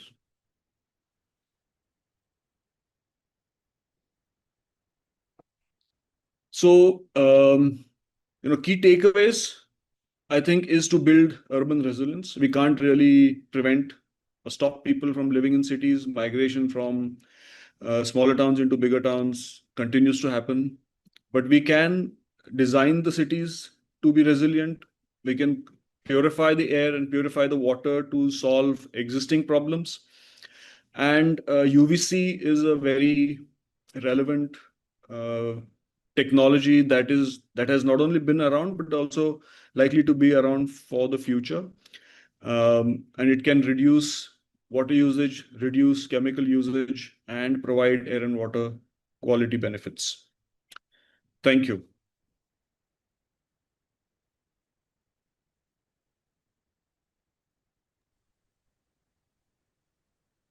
Thank you so much, sir. Your talk indeed was like Tamasoma Jyotirgamaya. So light as a path for the sustainable development. So we would like to thank you and accept our token of gratitude from ICS, a small token, a memento. Now moving on to the next technical speaker, which is Mr. Gajendra Jajpuria, sir.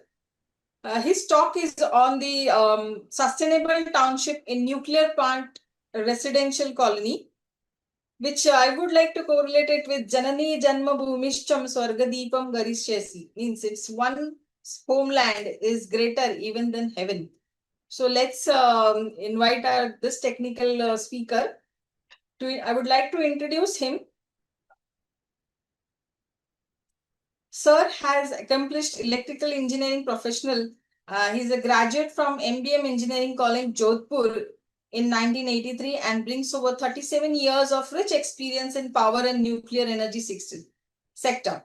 He began his career at Kota Thermal Power Plant and later joined the Nuclear Power Corporation of India, NPCIL, where he played a key role in commissioning, operations, and maintenance of critical electrical systems at the atomic power stations. Over the years, he rose to positions of significant leadership, serving as head of electrical maintenance and subsequently as chief engineer for engineering and utilities at the Karkapara nuclear site.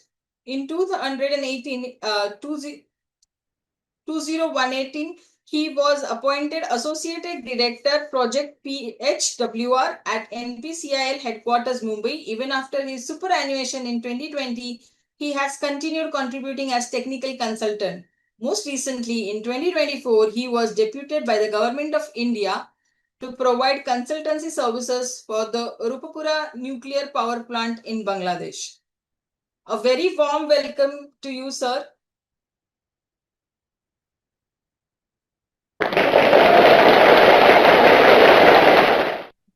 Over to you, sir. Sir, on your presentation, there is a timer. We would request you to please stick to the timeline, sir. Thank you so much, sir, so that we can take up the questions and we have a better panel discussion, sir. Thank you so much, sir. Thank you, Dr. Deepti, and thank you very much to ICS to giving me this opportunity to speak, give a talk on third occasion. My presentation is basically my practical experience, what I have observed and what I have experienced during my tenure of 5 years as a chief engineer utilities when township was one of my responsibility. Switch over to next slide, please. Sustainable township basically is to minimize the dependence on external resources. What we were talking so far, that external resources we have to minimize and to integrate the ecological, social, and economic aspect for the sustainability in all sectors. And further to enable its resident to live a good quality of life with sustainability, which is most important thing as per me. So one quote is there, beautiful quote: we do not inherit the future, we shape it through the communities we build today. Next slide, please. While designing a new township, there are certain ideal vision for a sustainable township. One is to consume fewer resources, generate lower emissions, recycle its waste and water, promote healthy lifestyle, foster community interactions, remain resilient for 50 to 100 years, and function more like a living ecosystem than merely a residential township. So another quote which I feel to present: the best infrastructure works with nature and not against it. Next slide, please. This is another aspect for a sustainable township, and there are certain dimensions. And while creating a township objective, to make it a successful, sustainable township, we need to balance both the things. One dimension is environmental, and objective should be the low carbon and resource efficiency. Second dimension is social, which is giving an objective, inclusive and healthy living. Third is economic. Certainly, it's very important that it should give a long-term viability. And fourth is infrastructure,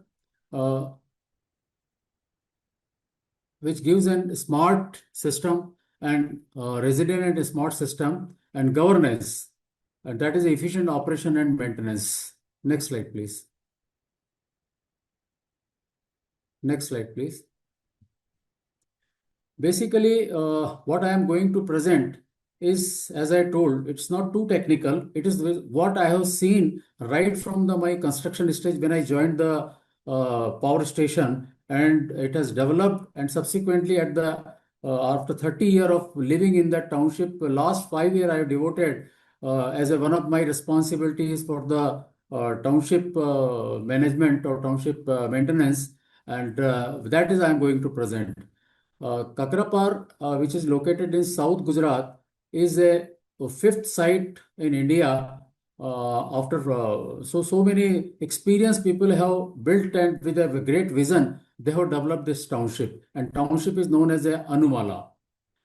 And it's a while developing the township, it was considered for the 6 units. So total area allocated for township was 13,77,180 square meter. It's a very big area, and it was built during the 1985 to 90 when the Kakrapar Unit 1 and 2 was constructed, and this is residential township for them. And subsequently, when addition of Kakrapar 3-4 has come up, it was augmented in during 2010 and 15.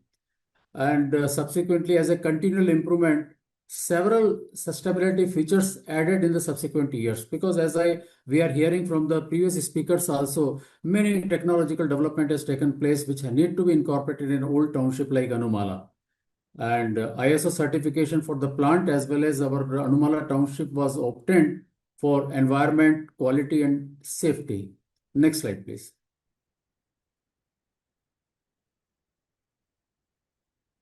One of the thing which we observed while entering the Anumala township, it's a lush green township having plenty of forest area all around the township, as well as towards the residential apartments and houses, which is having a big size trees all along the main road as well as in the township. And for the people who are living, it is a readily, various apartments are there which are readily connected to the main circular road, which called it ring road. Every apartment are having their separate lawn area for the children play area. Various community gardens are there. Bungalows are having enough space for creating greenery, and there are very green township. And as you know that green infrastructure and open spaces are having benefits like improved air quality, hot island reduction, and better mental health and stormwater absorption. Here also I want to share one quote: a township succeeds when human aspiration and natural ecosystem grow all together. Next slide, please. A small video which gives a glimpse of township. I like to share it.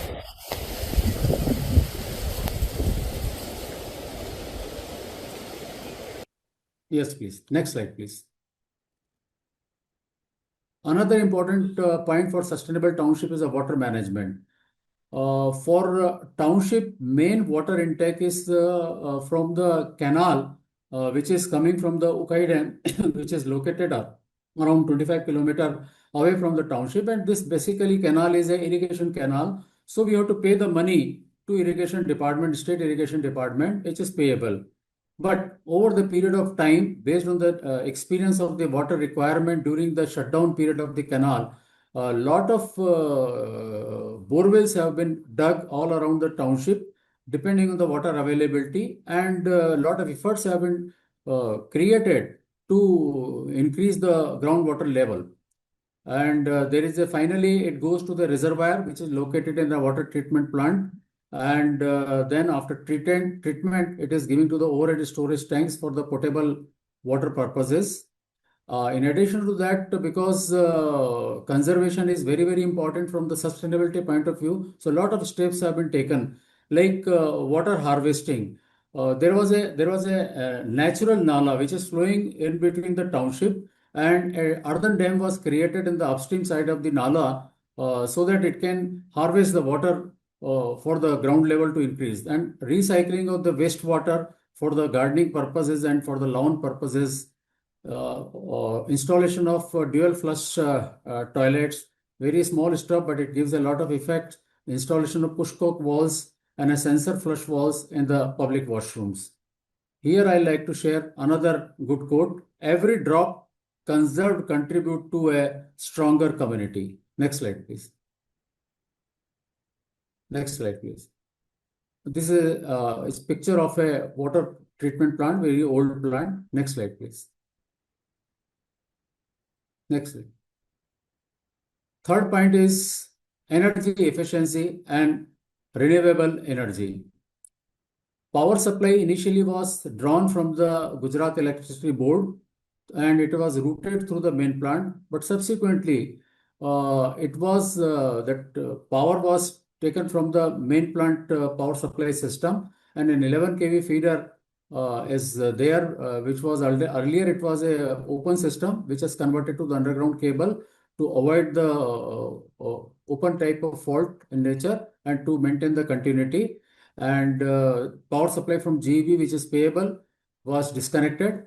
And there are emergency power supply for the hospital was through the diesel generator, battery backed up UPS, as well as because water supply is also important thing in case of power failure. So it need to be continued water supply for the diesel operated pumps and battery operated backed up system for the guest house building. There are conservation steps were also taken, a roof mounted solar system for the senior hostel building and canal pump house, and subsequently it was planned to do it for the hospital building also. Presently I am not aware about the status because I left the township. Solar powered water supply pump in the water treatment plant, and dual timer for the street light as well as LED lamps for the street lights, and like any hotel, the key switches for the guest house.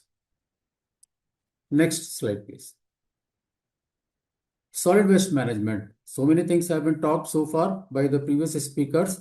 Solid waste STP, serious treatment plant.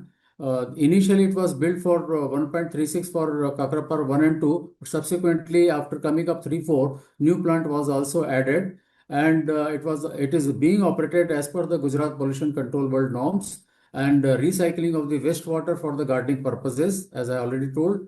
Then door-to-door garbage, domestic waste collection, and keeping it separate, wet and dry, and its disposal.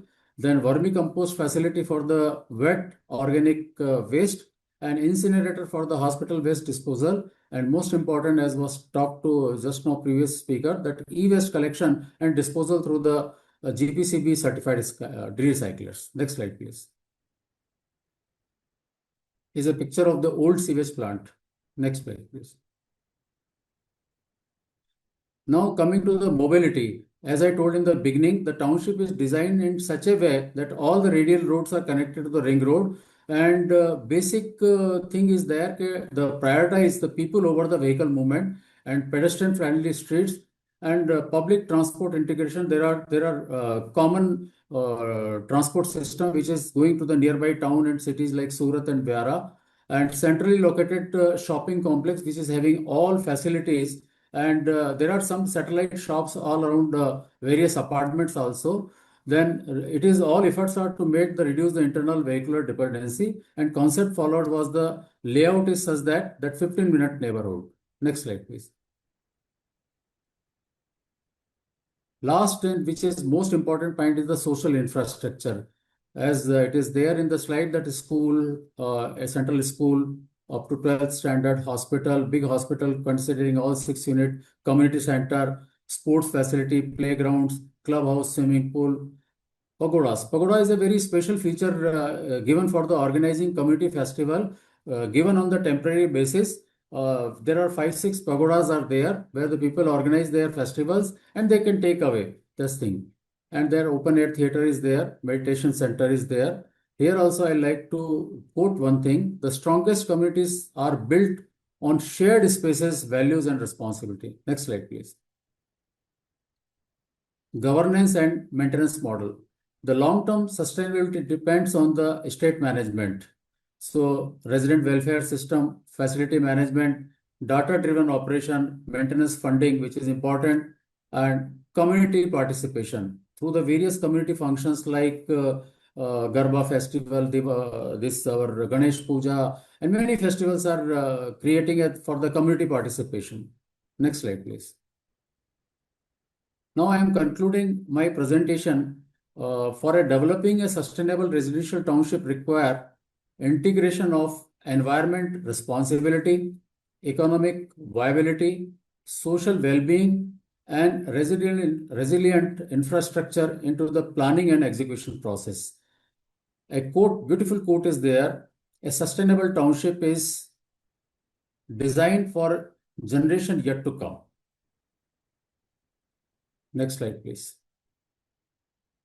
Thank you very much for patience hearing. And the big jungle, it is an actual jungle located outside our or near to our the apartments are located. And like that thick forest is there with beautiful good fruit trees, mangoes, and many trees are there planted initially.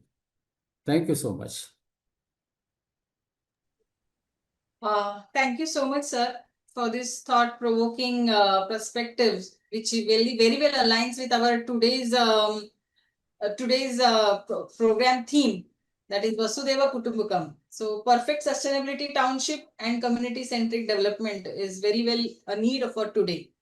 On behalf of ICS certification services, I would request you to kindly accept this small memento, token of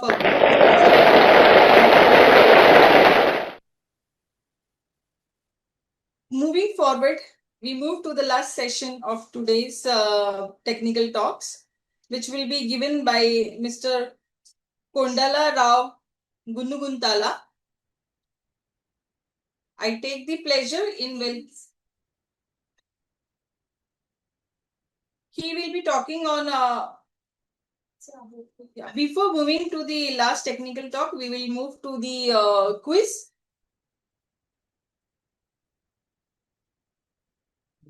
So since we know that great achievements begin with a single step, so there is a step for participation again. So when the quiz will be displayed, there will be 2 questions. Please give 2 options for each of the questions. Now I'm putting on the quiz. Time starts now. 1. So the correct answers will be displayed after the timer stops.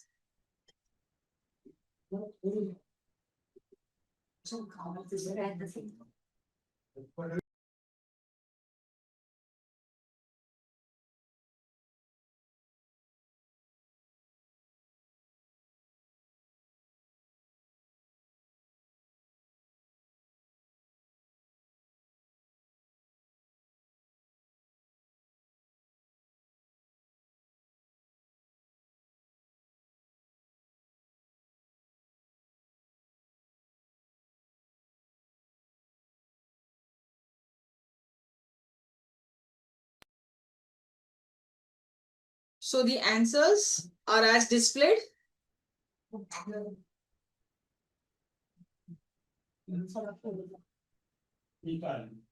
So now we move on to our last session, our last technical talk. So it will be by our distinguished guest speaker, Mr. Kondala Rao Munuguntala. So he will be taking us towards the topic of water scrutiny and sustainability. I take the pleasure in introducing our distinguished guest speaker. He is a seasoned civil engineer with nearly 4 decades of public service. Mr. Rao holds a BTech in civil engineering and ME in structural engineering and postgraduate diploma in energy management and environment management. He is a chartered engineer and a member of several prestigious professional institutions. During his illustrious career, he served the government of Andhra Pradesh and Telangana in key leadership roles, including Chief Engineer in Municipal Administrative and Urban Development. He played a pivotal role in advancing water supply, sanitation, wastewater treatment, affordable housing, energy efficiency, smart city initiatives, and urban infrastructure development. Since his retirement, he has continued contributing as a consultant, trainer, and ESG practitioner while actively promoting sustainable development goals through various NGOs. His dedication to sustainable urban development, climate action, and community welfare makes him highly respected voice in the field. We welcome you, sir. Please join together to give an extended warm welcome to Mr. Kondala Rao Gunuguntala. Yes.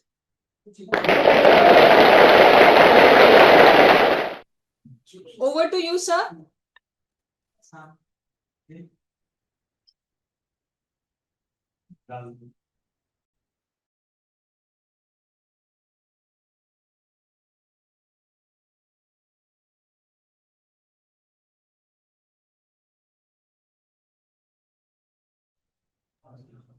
Thank you, Ms. Dipti, Dr. Dipti Garu. So it's a pleasure for me to be sharing my whatever little I know on the water security and sustainability issues Sure. with the participants of Paryavartan, that is ICS Paryavartan team. So, Sir, just a request. There is a time limit, so please, we would request you so that the yeah, questions definitely. can be taken up in the panel discussions. Certainly. I am sharing my these things. Yeah, I am sharing my this thing. Sir, we have your presentation, so we'll be sharing from here. You can just. So I have also already put it. Is it okay? You are sharing now? Yeah, we are sharing, sir. Okay, no problem. So, so I welcome you, brothers and sisters, for this small presentation on water security and sustainability in the context of water stress and water scarcity, and also water quality issues in our country. And water management involves a lot of issues like water conservation, water use efficiency improvement, and also water quality improvement, and integrated water resources management. So in this context, so next please, next slide please. So we'll be discussing about the how wisely we can use water, like rainwater harvesting, groundwater recharging, grey-water recycling, and also non-revenue water reduction in the domestic water supplies, etc., even in industrial water supplies, etc. And also something about the conservation of water in irrigation, because we are using almost 88-89% of water available for irrigation purposes. And we will also be discussing the essentials for success and fulfillment and purpose of life. Next, please. Next slide, please. So these are the sustainable development goals, where the clean water and sanitation is dealt with in goal number 6, sustainable development goal number 6. So we are the quality of water in our country, even surface water as well as groundwater, almost 70% of it is contaminated, with the major rivers being polluted like the Yamuna, the Kshipra, the Sabarmati, and also the Musi in the Hyderabad, and also the Kuam in Chennai. So many of the rivers are highly polluted. They are not even fit for drinking. So this is the situation in our country. So we have to make every effort from as a nation to improve the things. And also 50%, almost 64%, 54% of our geographical area, people are suffering from high water stress or water scarcity also. In this context, it is our responsibility as individuals, communities, and also nation to rise up to the occasion. So next, please.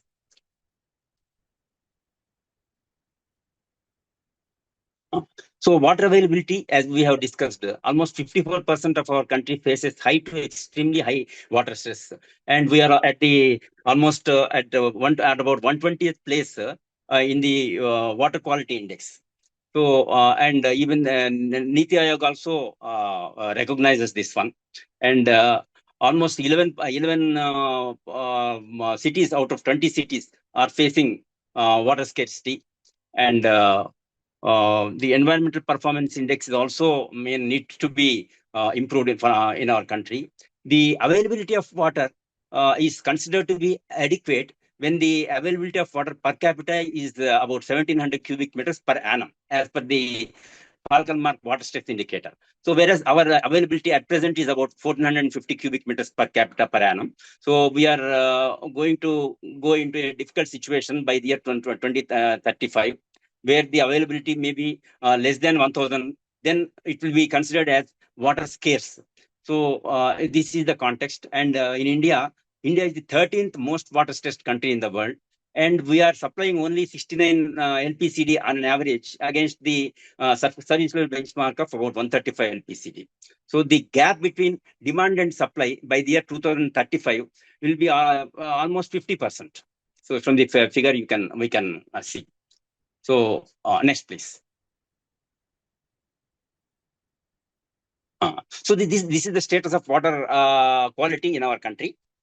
So the water quality is not that good, not that satisfactory. From the recent survey, about 645 rivers have been studied, out of which 271 rivers are having polluted stretches, and the number of polluted stretches are 296.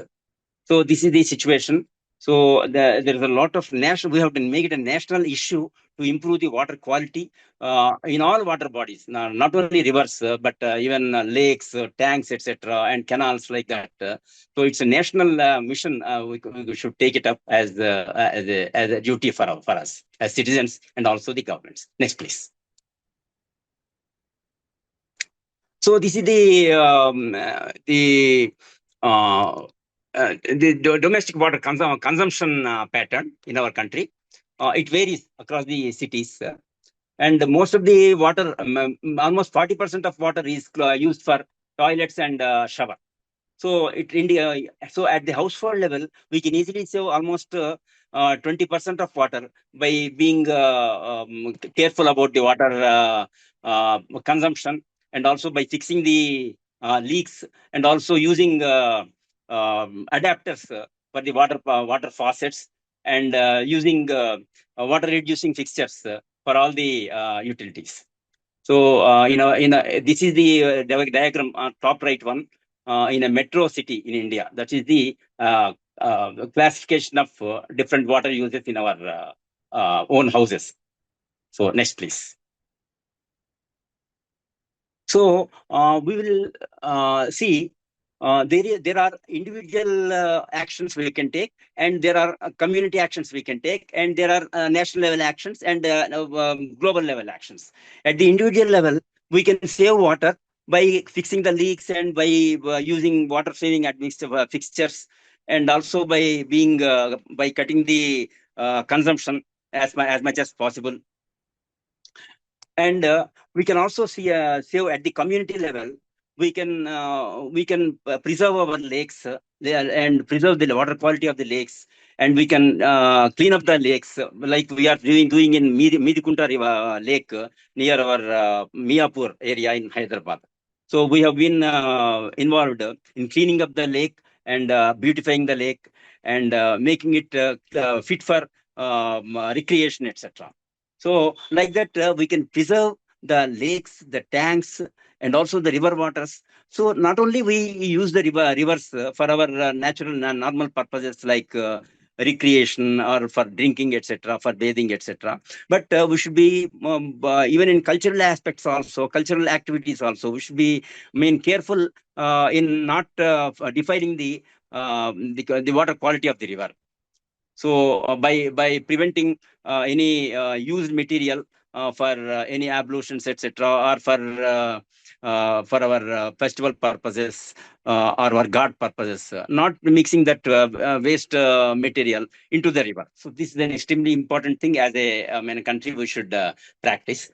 And we can also save water through rainwater harvesting structure, which is given. This is a filter. So it is available on the net also.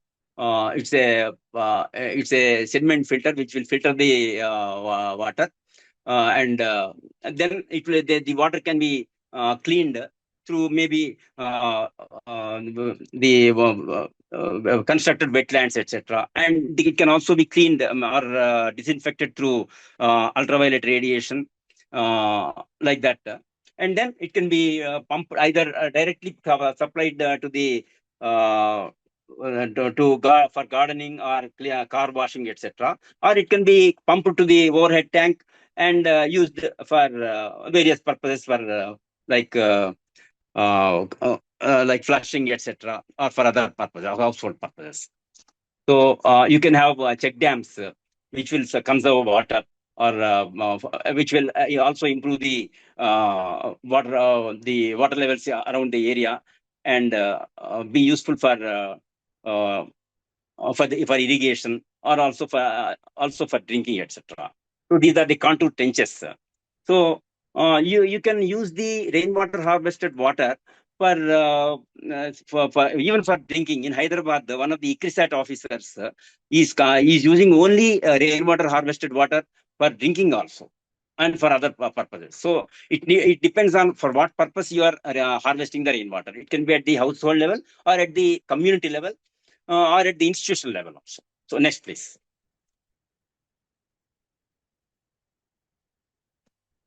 So this is the sustainable urban drainage systems, where you can prevent, you can enable infiltration of water into the ground, and you can also enable cleaning of the water, polluted water also, and you can have bioswales or precast drains, etc. This is the sustainable urban drainage systems. Next, please. So this is the groundwater recharging. So you can recharge the groundwater with the harvested rainwater. So you can, whenever the borewell is dried up, then you can inject the water through a pipe, which can be drawn from the harvested rainwater, and then you can recharge the groundwater accordingly. So this is also possible and can be practiced at the household level, as well as at the institutional level, or at the community level. Next, please. So this is the grey water recycling, which is proposed at Raghavapur water treatment plant for the clariflocculated sludge. That clariflocculated sludge water is proposed for recycling. So grey water can be recycled at the household level, or at the institutional level, for toilet flushing, car washing, gardening, etc. Then there are standards for use of grey water also. The bacterial standards, the physical standards, chemical standards, etc. also, which can be practiced. Next, please. So we can also have the institutional, that is for example, the municipality supplying water. Almost across the country, 30 to 40% of water, or even more, in most of the municipalities, or even in Gram Panchayats also, is being wasted as physical leaks as well as revenue leaks. So this non-revenue water is that water which do not give you any money.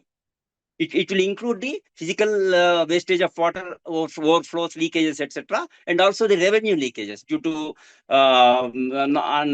the unaccounted for connections, as well as there are some discrepancies in the metering devices, etc. Next, please. So it is important to minimize the non-revenue water to less than 20% as per our service level benchmarks. So Nagpur water supply system.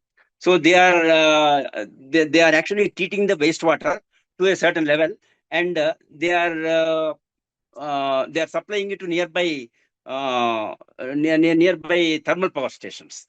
And Nagpur is also going for 24/7 water supply in certain demo projects, and now it is expanding to other areas also. It has been able to reduce the NRW to about 28% or so, and the and it is now trying to reach to 21 command areas. So it is selling 320 MLD of sewage effluent to NTPC and other Mahajanko for reuse or recycling. Next, please. So these are the essentials of success and fulfillment. First, core foundations are honesty, integrity, and character.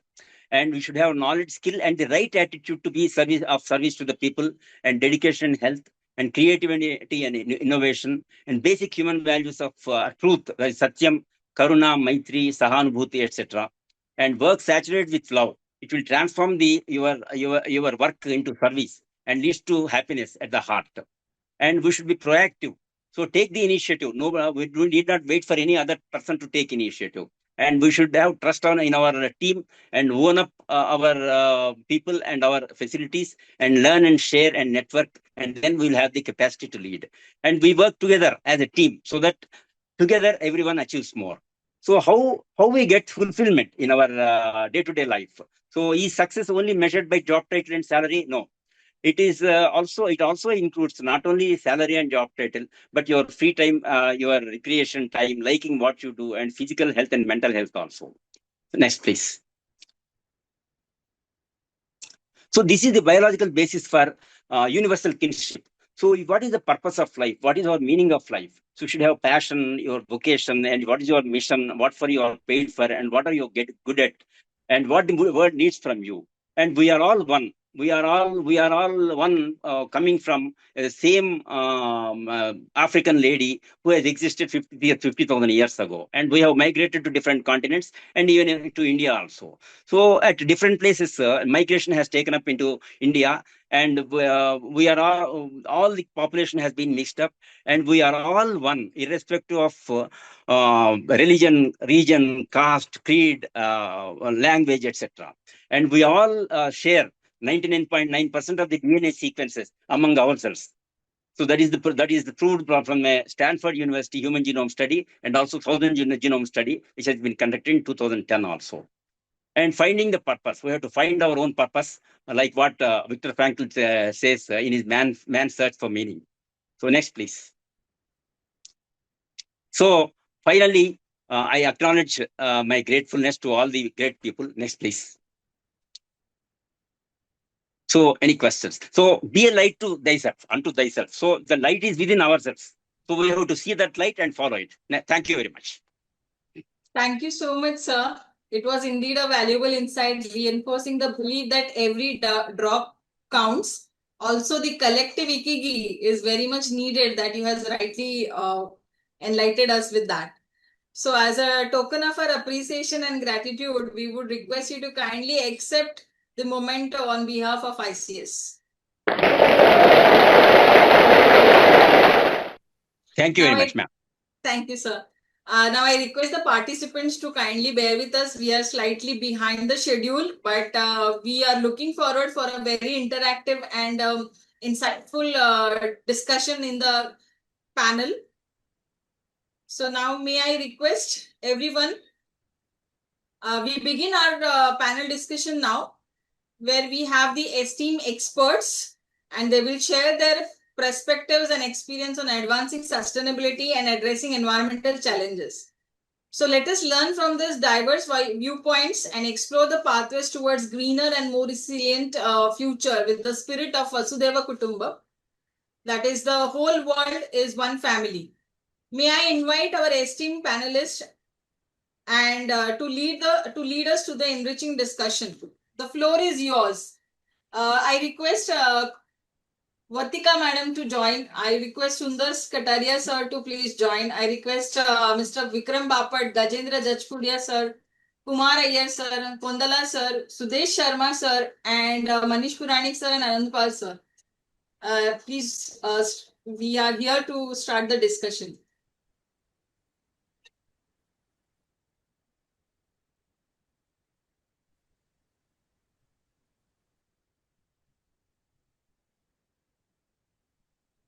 Sudesh Sharma sir.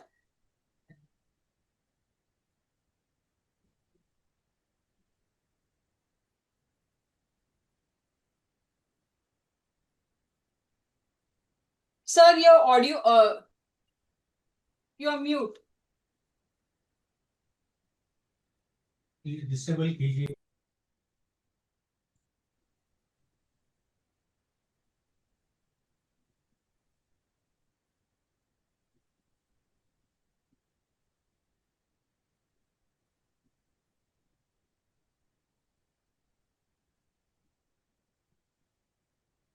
Yeah, the host is not allowing participants to unmute. That was the message I was getting. Yes. And you unmute participants at such a time when, all the speakers are ready to, basically jump into the conversation. So where do we start? Because all the presentations were so enlightening, so powerful, so looking for a starting point. So I'm so happy that, at least the speakers have been very honest to acknowledge the concerns of today. At some point, let us acknowledge that, yes, we are far, far, far behind and far behind. Look at world's most polluted cities are in India, and Mr.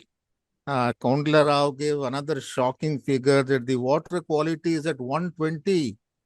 120. I mean, so happy that at least now we have come out of our meditative stage of, too much of perhaps spiritualism and acknowledging the facts on ground. It is a bitter truth of our existence. So, will any of the honorable speakers now, and Rao Sahab, we are so happy that at least you acknowledge one scientific truth. Scientific truth. I will not call it as mythological truth, that we have come from the same parent. And if you want to visit our first parents, please go to, I think, the savanna grasslands in Africa. Their skeleton is still preserved over there, basically. So, and that shows the enlightenment of this august panel of speakers, we had today. Because otherwise we won't even acknowledge, because all regions, all religions have a different theory of origin. So as on today, we are all products of science. We have been studying science, and we have been, our bread and butter came from science and technology. So, and Vasudhaiva Kutumbakam becomes so more relevant when you say that we have come from the same parents. Obviously, yes, we have come from one parent, all of us. So now, where do we begin this? What's the Vartika ma'am? How optimistic are you that these lofty goals of being some nation where something like Scandinavian country, the developed countries where an AQI of 15 to 20 is, is categorized as moderate. 15 to 20 is categorized as moderate, and 5 is considered good there. Where are we? And what's the road ahead? Vartika ma'am, let's start with you. Yeah, thank you, Sharmaji. Actually, as we do have very tall targets, but then targets have to be tall. They need to be set at something which is beyond the ordinary. India definitely has a big challenge as well. We have a very growing population, as we know, and we have different challenges in different regions, in different states, in different cities, with different diasporas all across. So it is a very complex problem. But I think optimism is something which we have to be having with us always, as well as the belief that both the technology as well as the people are going to commit to bringing solutions together for implementation. And the presentations that we've had today actually have showcased brilliant examples of this kind of collaborative effort at many fronts. So the positivity and the the human spirit. We said we are descendant from chimpanzees, but it is the humans who have the resilience and the wherewithal to actually get it done. And COVID vaccine was one such example. In such a short time, we could actually create a vaccine which overcame a pandemic, and India not only recovered within the country, but also supplied to a lot of friendly countries and actually supported this same Vasudev Kutumbakam. So where there's a will, there's a way. I look at it very positively. However, there will be gaps, and there are gaps. There are gaps in R&D. There are gaps in scaling up. There are gaps in policies. There are gaps in center-state alignment. There are gaps in all of this. So there is a lot of improvement which can be done. Great, man. And, Great. So, I yeah, think and that's how we should go about it. Wonderful, wonderful. One more speaker. I think let's come to Kumar here, sir. Sir, where I mean, the kind of are we really butchering the earth? Given everybody wants talks of vikas and development, and people want it on ground level. People are very happy with the new highways but there's not a single tree on the new highways. Everybody wants vikas, Yes, good. And if people want vikas, the government is giving them vikas. Take this vikas. Isn't it a paradox? If you look at the forest cover, what has been left today? What has been left in my neighborhood, in Seawoods, there is an agitation going on for flamingo protection. It has been going on for last 2 years because this land is being given to a private or a hotel for constructing a 5-star property there. The Seawood, the famous Seawood Lake, the only place where flamingos come to India. So, and one more thing, the biggest shock is that even today, a slight elevation in the cost of fossil fuel, it throws our economy out of gear completely. Look at the hue and cry. So, how do you look at this, Mr. Kumar? But are we really going to achieve zero? Or can we afford net zero? Can we really afford net zero? Given the huge dependence on fuel, even today on fossil. This Hormuz has become the talking point of the world, day out, day in. Any speaker, would like to basically comment on this? We are so dependent even today. It's a very valid question. Now, there are two things. One is, you should be seen doing the right thing.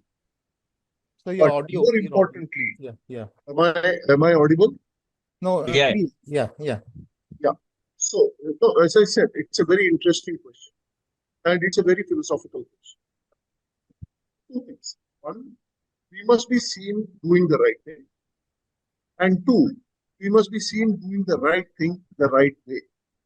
Unfortunately, the second part is not followed. We all plan to do the right thing, but very few have the guts to follow the right way.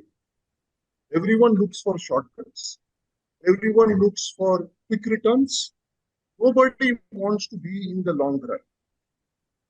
What the ISO standards? And this is where again I come back to the ISO standards. I mean, and again, let me be very candid here.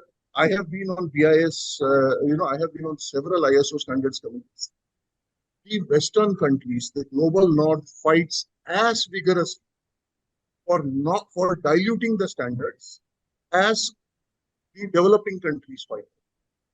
Nobody, they don't want to sacrifice their luxury just because they are used to a certain way of life. They want to do the right thing, but they want others to do it for them. They don't want to do anything on their own. So the challenges that exist for a country like India are magnified even more because we are burdened with a population which is where our income levels are pretty depressed. We need to elevate our income and provide basic facilities. Even now, we don't have 24/7 power in all over the country. So we are constrained by our own inherent deficiencies which we need to close. So we are going to have an increase in our emissions in the short term. That is a reality. We have to face it. And on the other hand, these developed countries force us to conform to standards which they are imposing on us. I mean, when you go to these committees, you see there are maybe 2, 3, 4 voices who are against this, and then there is the bulk of the European and developed countries who are all on one side, and they ram these standards down our throats. So, the principle of doing the right thing is there, but acceptance of the right way is not there. Sir, That is wonderful. what is Yeah, actually I think compounding the effect. okay, great, sir, great, sir. Mr. Vikram Bapat, Singapore has been, I think one place where I believe you have stayed quite long. And right, sir. So we are not really comparing with that small, it's smaller than an Indian state. But how long would it take to achieve those standards of noise pollution? See, we have spirituality in India, right? And our scriptures have actually emphasized so much on environmental spirituality. We were the first, perhaps, culture to talk of this, where even वो बोलते हैं ना यहाँ हर पत्थर की भी पूजा होती है इस country में, like, so we have been the first nation. So where is that spirituality today? Look at the honking on the roads. I'm just talking of a very small issue within inverted commas, a very small issue which does not kill you instantly. That is the noise pollution. Absolutely, sir. I mean, have you seen this kind of honking in Singapore? So, I mean, what's your take on our state of affairs today? Yeah. And we are not talking of any government. Please do not misunderstand. We are just talking of the state of the nation today, irrespective of any, the government or the governance systems. Correct. I mean, eventually the government reflects the state of the people. Right? As they say, the population deserves the king, or gets the king they deserve. But to come to your question, I like to feel optimistic about it because of two things. If we look back 100 years and we look at the time, the most industrialized nation on planet, which was the United Kingdoms. If we look at the pollution that existed in London, the #1 city in the world at the time, right? So this famous London smog, right, would descend and not leave the city for days. Now look where they are. And recently I have been working very closely with some German partners for the air pollution. And when they originally came from East Germany, and they come to Pune once a month these days, and they look at our air and they say, okay, you've made air visible. You can hear the noise is everywhere. And of course, the contrast is so much more for them. But what they tell me is in 1990, a lot of East German cities were not very different. The air was similar. You could see it. Visibility was poor. There was no concept of AQI, but I'm sure AQI was poor. The rivers were polluted. So I think this has to go through a cycle. Unless the needs of the basic needs like shelter, food, and security are met for a majority of the population, then the country can start looking at improving things like environment. Hello, great, sir. I think यही सुनना था आपके मुंह से that we are hopeful and we need to be hopeful. Dr. Sundar Kataria is here. Sir, ये product life cycle के ऊपर जो ISO standard बोलते हैं, about the product life. How many companies have we actually seen focusing on the product life cycle? And Mr. Manish and Anand Pal, all of you are free to comment. I mean, that's my experience over the last 25 years at least. वो बोलते हैं life cycle की बात मत करो, मेरे aspect impact की बात करो बस फिलहाल. लाइफ साइकिल को तो मैं नहीं करता हूँ, उसको दे देते हैं, हो गया जो कुछ होना है बेसिकली. तो वो वाला that philosophy is still there in the CEOs and people who run companies today. Sir, Kataria sir, let's start with Yeah, you. yeah. Thank And you, then we thank move to the you, others, please. Sharma ji, prompting me to You have take to up be this prompted, very sir. वहीं से फिर gold निकलता है. important issues. Now,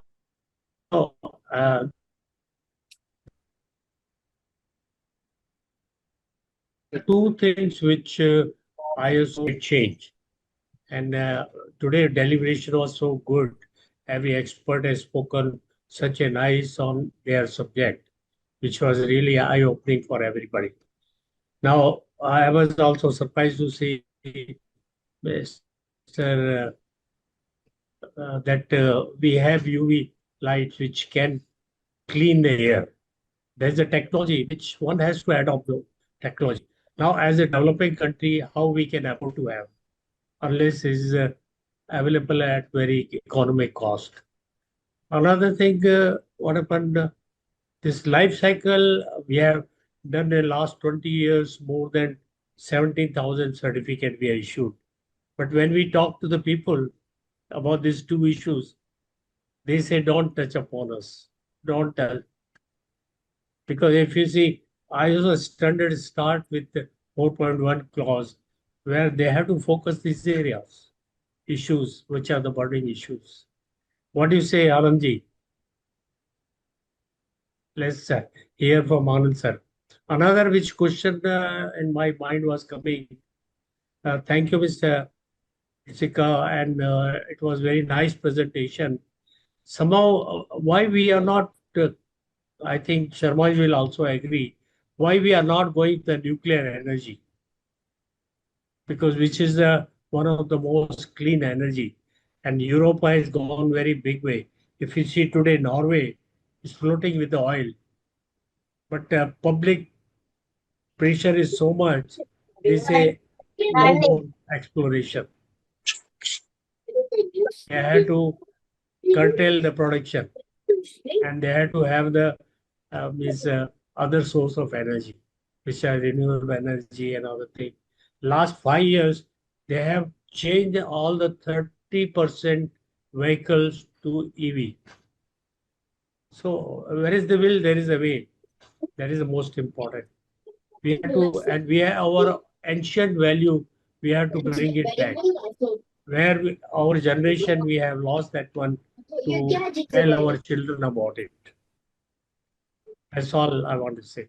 Thank you. Thank you. Great. Gajendra ji, nuclear pe any comment?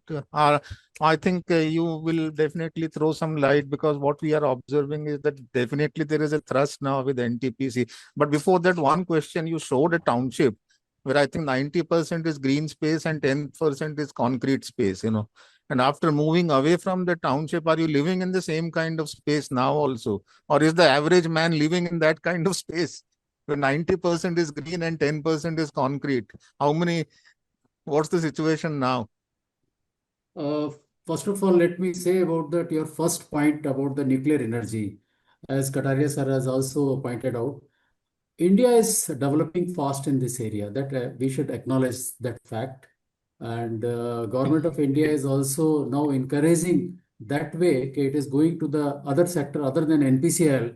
Now, as Sharmaji also commented that it has been taken care by the NTPC through some joint venture. So things are improving. As far as what I saw in other country, as I was there in the Bangladesh, they are yet to build up the nuclear energy in their area, and they are facing a lot of power crisis. So that is one point. Second point, as you are talking, Sharmaji, you are talking about that outside the township.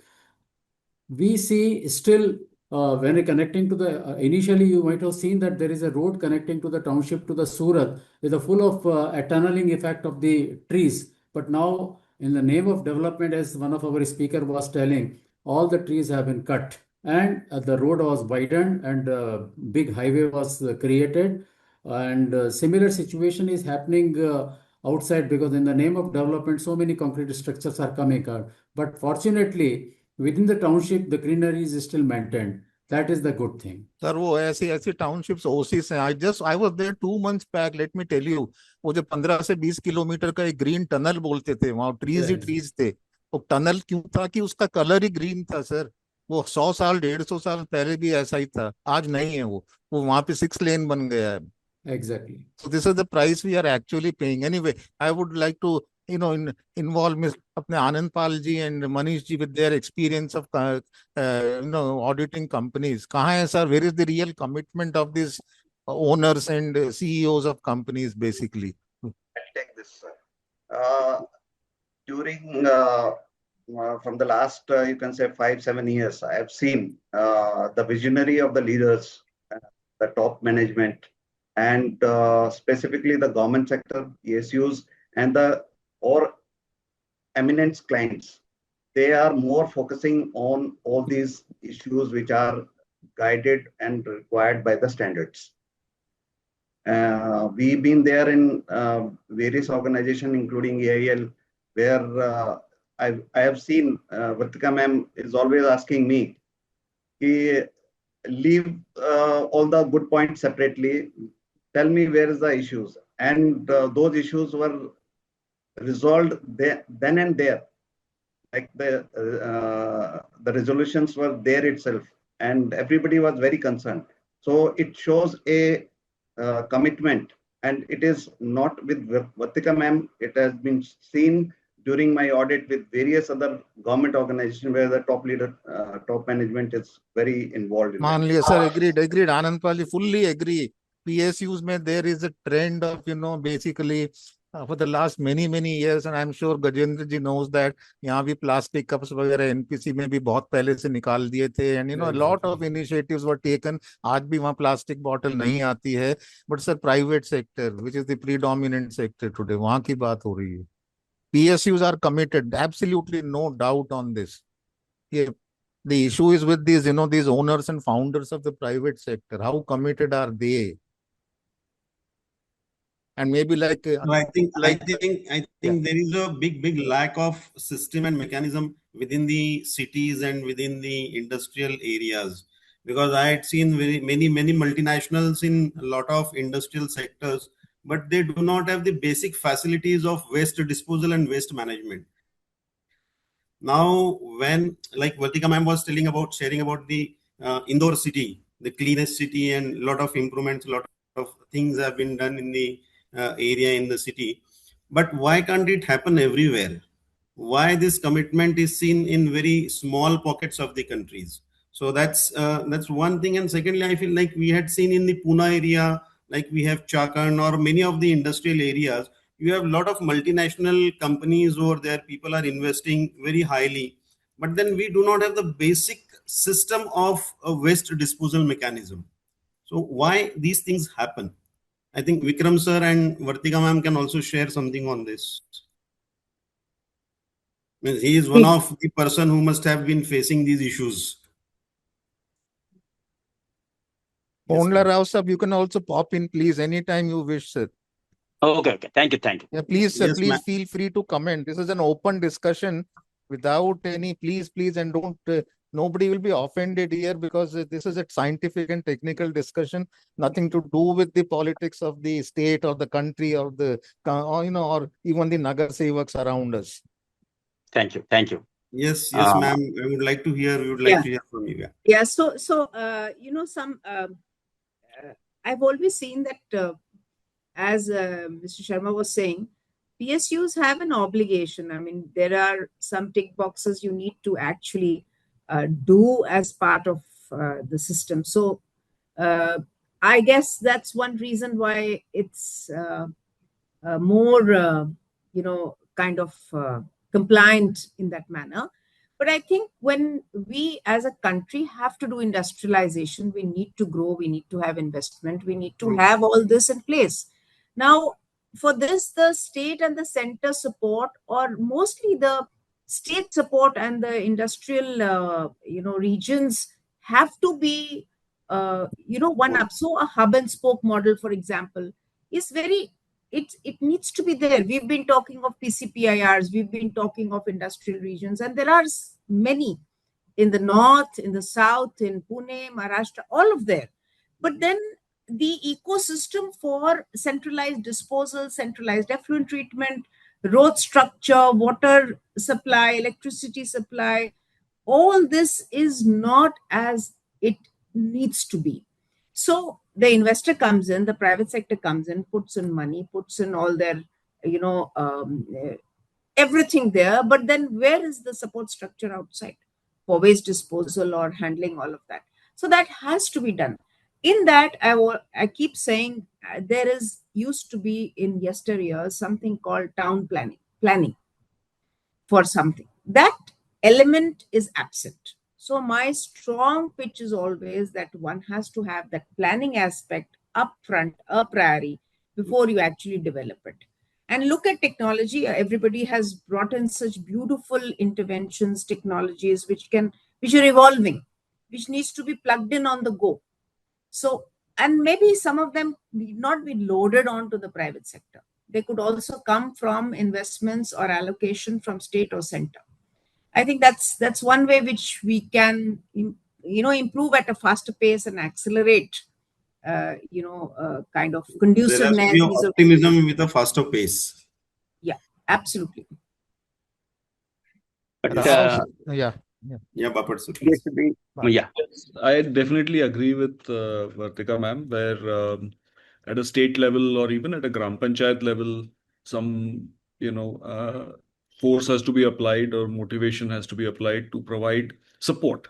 And I think private companies and especially smaller companies, PSUs or multinational companies are large and probably have the extra resource to be environmentally friendly by themselves. But it's really the MSMEs who struggle to put it in there. And as Mr. Sharma rightly asked, what are the founder owners doing? So that is where I think support is required. Not everybody is the same. I mean, for example, we have an ISO 14000. We have no need for it from a business perspective, but we do it still to make sure that as a company we are environmentally green. We manage our own waste. We offer buyback of the waste of our products from our customers. But how many MSMEs can afford to do that is really the question. And definitely that is where some support will be required. Great, sir. Great. Wonderful. Rao, sir, any please, any comments from you on whatever has been discussed so far? Yeah. So the state of the environment perhaps needs to be improved a lot. Say there is the water pollution, air pollution, and even soil pollution is also widely prevalent due to the emissions of the industrial emissions or chemical emissions or gaseous emissions, etc., and also vehicular emissions. And these industries are also polluting the water, air, land, making the assets. For example, the farmlands are also being polluted by some of the industries. So, as Mr. Vikram Bapat has said, we should have a graduated approach towards small scale. And MSMEs are very, very important. We have to ensure that they live and they thrive, because they provide almost 3 to 4 times more employment when compared to the big industry. So they have to thrive. So we have to ensure that sufficient measures are taken to support them in terms of incentives, etc., for improving the environment. That is the pollution control equipment, etc. We can give them incentives. And then, but enforce the rules and regulations and the statutes with firm hand. For the bigger industry, perhaps there no need for any other additional incentives, because industries are already getting incentives by way of tax breaks, by way of free lands or subsidized lands, etc. Something like that. So we can ensure or enforce the regulations, etc., in a stronger way on the big industries. So we can have in that way a graduated this thing, because we are seeing in the rural some of the industries are being shifted to in Hyderabad surrounding areas. Some of the bigger industries are being shifted to outskirts, and there they are polluting. So they are polluting the land, they are polluting the thing. For example, big pharma industries, they are not MSMEs. They are polluting and they are not answerable to the population. and the population, general population, and the farmers, etc., are seeing the impacts of these pollution, water pollution, air pollution, land pollution. So one fellow is getting the benefit, and the other fellow who is not at all responsible for the pollution, they are reaping the harms of the industrial emissions, etc. So I think that has to be changed. So we Great, should sir. be very firm regarding the regulations. We should even strengthen.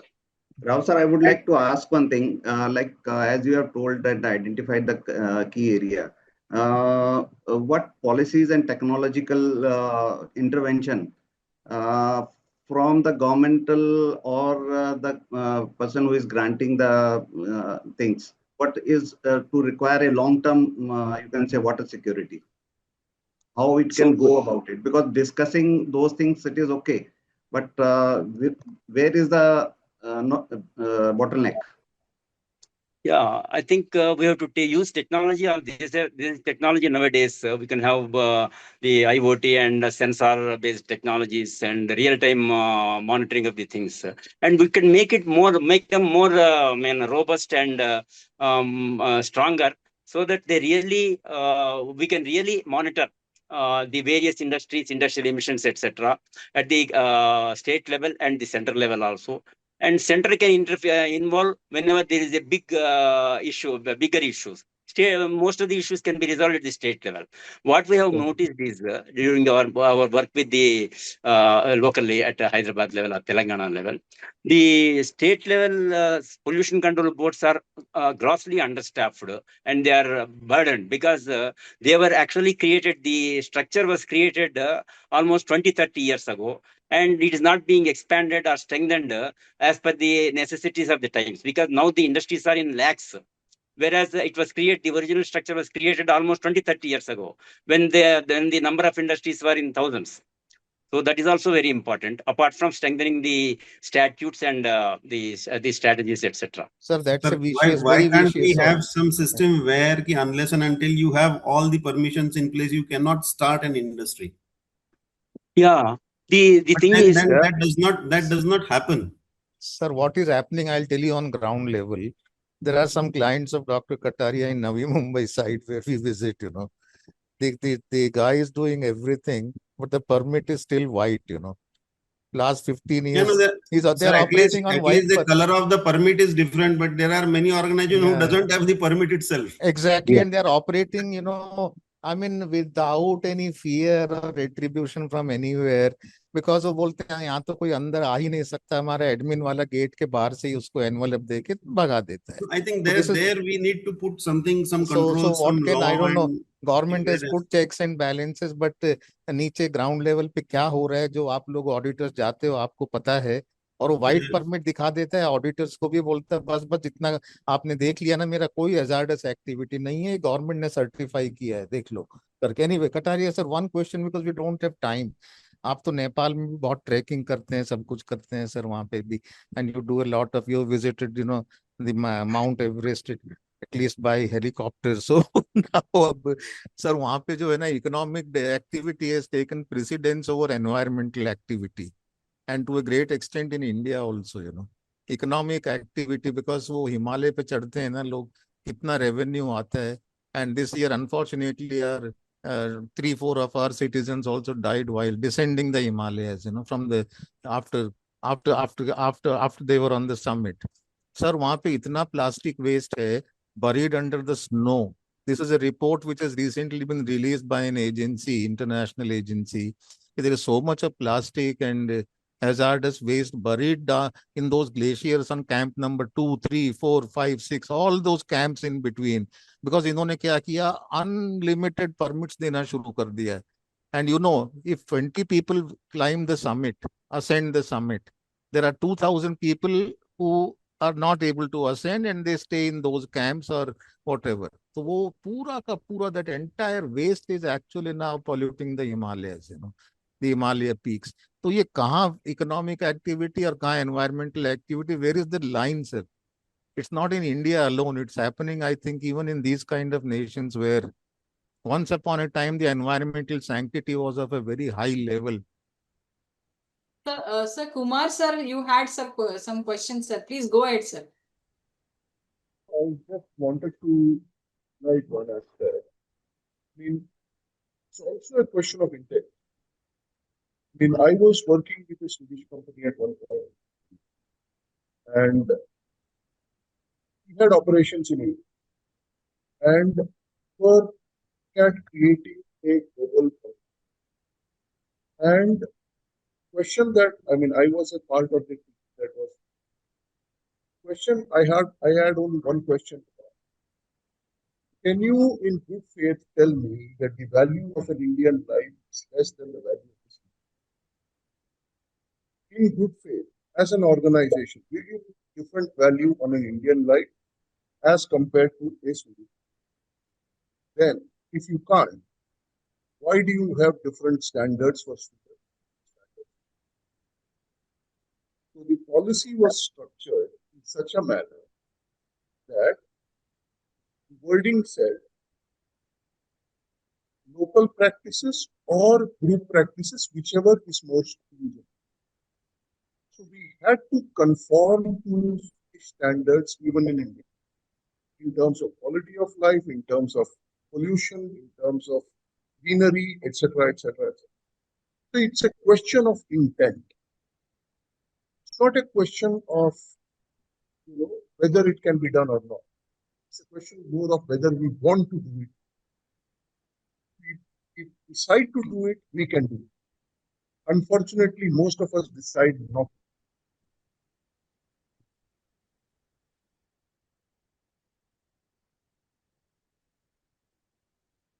Rightly said, sir. Because when there is a will, there is a way. And I would like to ask Vatika ma'am, as she is one of the leading voice in the energy sector. Would like to know that how these young professionals and the future leaders, and specifically focusing on the Sharmaji's point of view, not PSUs, but rather the MSME and other sector, how they should build this sustainable future. Yeah. Thank you, Anandpalji. Actually, the future is theirs. The young professionals and the entrepreneurs have huge opportunity to build on for giving very valuable and very unique solutions to actually that even we may be getting a chance in our lifetime to see a low AQI and see blue skies above us. There is a huge impetus to startups, to incubating technologies all over in many labs, many institutions. The whole iSTEM network is an enabler for a lot of scientists to do developments at their PhD stages, at their postdoc stages, in their early stage of their career. So I would encourage the youngsters to not just look for a 9-to-5 routine job, but also, as have been so many examples, to tread a path of innovation, tread a path of a little risk-taking ability with the support which is there to kind of innovate and get on the table new opportunities. There is a huge enabler in digitalization, in the SLMs and the all the models that we look at. A lot of data is available and a lot of solutions can be built around it, which I believe excites the young graduates far more than traditional manufacturing does. So converting the same conventional space of manufacturing and especially as in the SME space, in the private sector space, to putting solutions which excite them, wherein the results are much faster, is a great space. Their brains are needed, their education is needed, their skill set is extremely mandatory to evolve the sector in many subsectors, from a conventional kind of space to a more modern, more agile, more lean, technology-driven outcomes. So we really hope that they will find opportunities in all this. And energy is not just one oil and gas, it is cut across everything. So you have the engineering, you have new biopolymers, you have engineering plastics, you have a space of innovation in each and every segment. So there is, and it overlaps. Incidentally, it just overlaps everywhere. So there is huge opportunity, and I really wish the youngsters are going to find space, the young professionals. And as we all said, where there's a will, there's a way. So I think their will has to lead the way for a really green and sustainable future for all of us. Thank you very much. Lovely, sir. I think now we can have Kataria's last word because we are running out of time also. Kataria, sir, please wind up the show now. Yeah. I had the opportunity to go to China a number of times. I'm talking about 20 years back, 15 years back. But one thing I saw very nice, that when they develop the industrial area, the government takes a lead role and they have all the utilities, facilities, road, everything is built. But unfortunately, in India, we don't find such thing. Only I saw in Nagpur where VVIP, that the industrial area was developed. But then it was not occupied for many years. I don't know why. Anyway, what I'm saying, even they have, if the industry is related to food, then they have laboratories set up for the food also by the government, so that industry is supported. So that is a sort of a PPP, participate of the private and the government, public.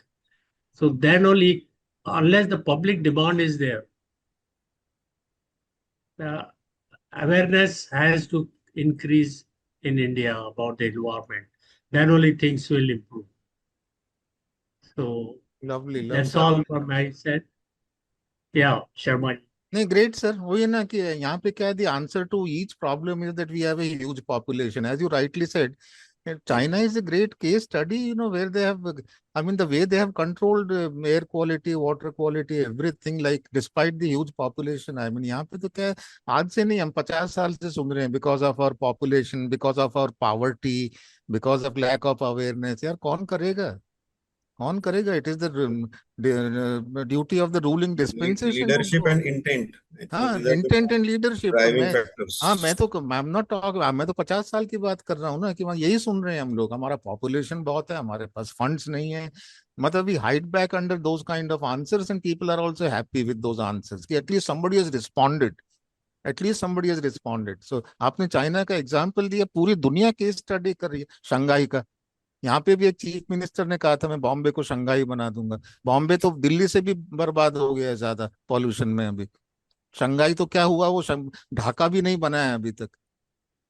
Dhaka is, I think, less polluted than Mumbai as on today. So, but I mean, these are things which are beyond our control, and at least from your side, I mean, I think we should pay glowing tribute to companies like ICS. How many other certifying bodies have taken this initiative? I'm wondering.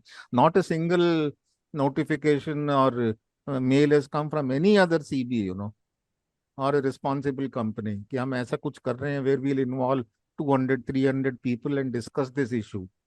So as we rightly say, I mean, at least like the way you are influencing maybe those around you in your social circle, in your sphere of influence, I think all these worthy participants would do something.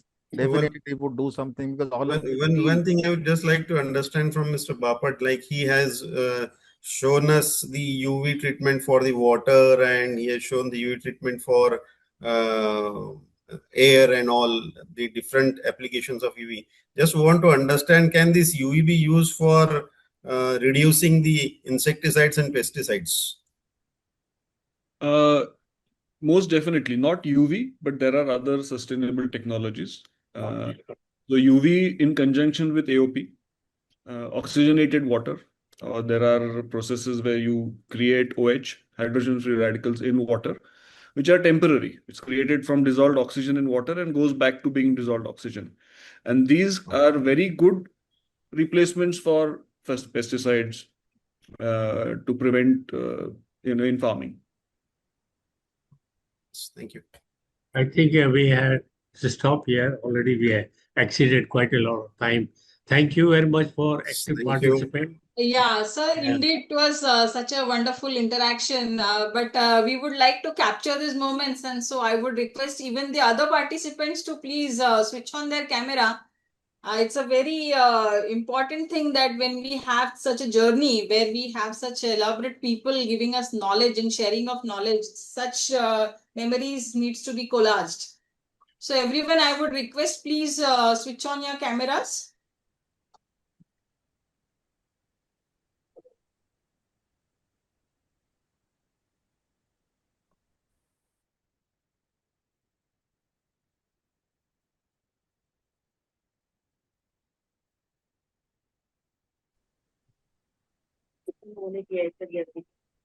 Yeah, Deputy, back to you, Doctor. Yeah. So, sir, and everyone from the dignitary people, this was really, thank you so much for your insights and your knowledge sharing that our viewers, especially the stakeholders, have taken a lot. And in fact, we from ICS will be very thankful to you. I would request Anandpal sir to do the vote of thanking for. Yeah, before that, just a second.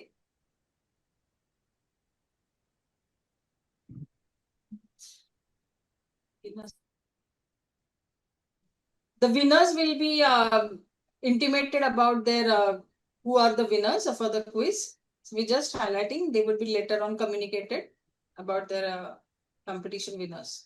Move over it. So we also have the poems and poster competitions. The winners will be communicated.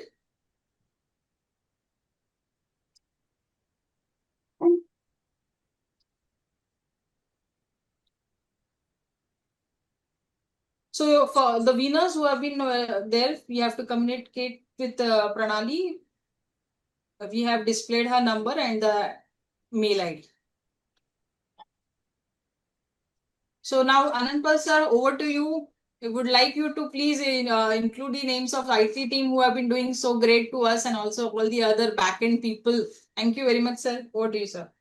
Thank you, Dr. Dipti, and it was a wonderful session. And respected Chief Guest, Vatika ma'am, distinguished speakers, esteemed guests, ladies and gentlemen. On behalf of the organizing committee, it is my privilege and honor to propose the vote of thanks on this memorable World Environment Day 2026. Today has been a truly inspiring and enlightening event. Our heartfelt gratitude to our esteemed chief guest, Vatika ma'am, for insightful and inspiring keynote address. Ma'am, you have eloquently highlighted the global imperative of limits in, the rise in global temperature to 1.5 degree centigrade, that emphasizing that achieving this target is essential to avoid the most severe impact of climate change. You also explained the far-reaching benefit of this goal, and including safeguarding ecosystem, protecting livelihoods, ensuring energy security, and fostering sustainable economic growth. Ma'am, you also provided a comprehensive overview of the current global status and progress towards climate commitment, and such as the need for accelerated decarbonization, increased investment in clean energy, technological innovations, supportive policies, and stronger collaborations. In your address, you reminded us that achieving net zero is not merely an environmental responsibility, but an economic and social necessity requiring collective action from government, industries, institutions, and citizens. Thank you, ma'am, for inspiring us on this vision. I would like to extend my sincere appreciation to our distinguished technical speakers whose expertise, insights have enriched today's program. Dr. Iyer, through his insightful presentation, Achieving Net Zero Carbon Emissions and the Role of ISO Standards. Dr. Iyer demonstrated that how internationally or recognized ISO standard provide organizations with a systematic framework to measure, manage, and continually improve their environmental performance on their journey towards net zero emissions. Our heartfelt thanks to Ms. Ashma, who delivered a thoughtful, provoking session on recycling solid waste. She emphasized that importance of waste segregation, recycling, and adopting circular economy practices to transfer waste into valuable resources while minimizing environmental impacts.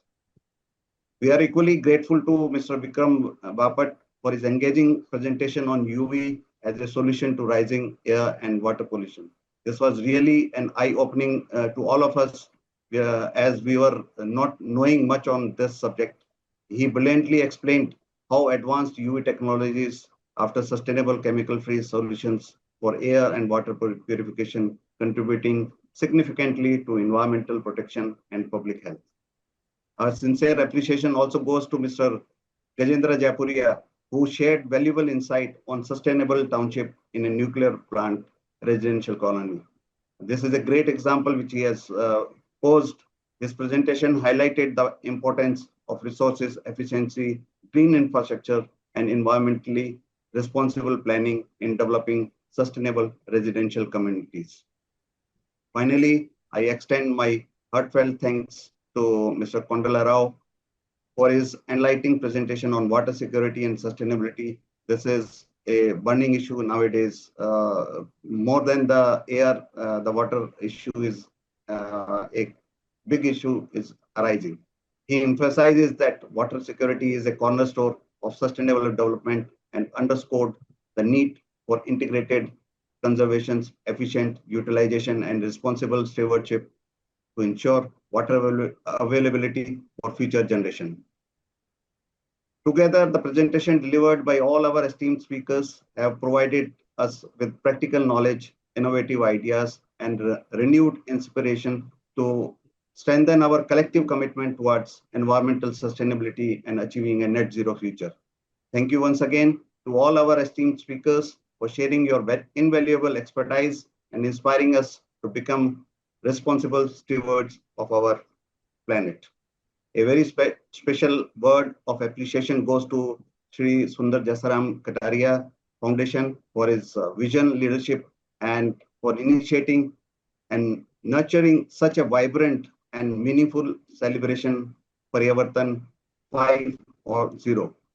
Sir, your unwavering commitment to environmental sustainability and your efforts in bringing together experts, professionals, and stakeholders on this platform have made today's program a grand success. We deeply appreciate your guidance and inspirations. I also extend my heartfelt thanks to all delegates, participants, partners, sponsors, and volunteers whose enthusiastic participation and dedicated efforts have contributed immensely to the success of this event. Your presence reflects our shared commitment towards building a cleaner, greener, and more sustainable future. I especially thanks the person who are working behind the scene, like Dr. Deepthi, Pranali, and the team who has made this event more successful. Finally, let us carry forward today's message beyond this forum. May we continually to act responsibly, conserve our natural resources, reduce our environmental footprint, and inspire others to join the movement towards net zero and climate resilient future. Once again, thank you all, your valuable presence, active participation, and continued support. Together, let us transform commitment into action for our planet, for our communities, and for our generation to come. Thank you. Jai Hind. Thank you very much. I request the participants to please post their feedback in the feedback form, which has been put in the chat box. So kindly give us your feedback, valuable feedback. We have a feedback link sent into your chat box.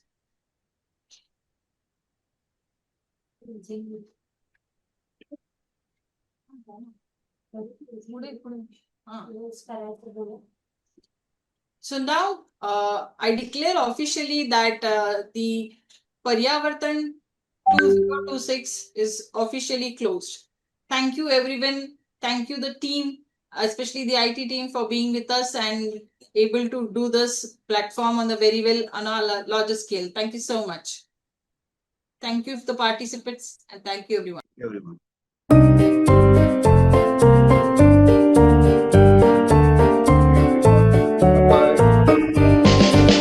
हमको है जगना और है समझना, अपनी आंखें खोले और कुछ करे अभी अभी अभी। आओ बनाए एक बेहतर कल, आओ शुरू करे अभी। हमारे ग्रह पर आई समस्या, आओ सुलझाए इससे मिलकर हम अभी अभी अभी। आओ बनाए एक बेहतर कल, आओ शुरू करे अभी। आओ पेड़ उगाए, कचरा हटाए, गलती सुधारे, हाथ बढ़ाए हम अभी अभी अभी। आओ बनाए एक बेहतर कल, आओ शुरू करे अभी। अब देर ना करना, आगे है बढ़ना, धरती सवारे और बचाए हम अभी अभी अभी। आओ बनाए एक बेहतर कल, आओ शुरू करे अभी। We need to wake up, we need to wise up, we need to open our eyes and do it now, now, now. We need to build a better future, and we need to start right now. We're on a planet that has a problem. We gotta solve it, get involved and do it now, now, now. We need to build a better future, and we need to start right now.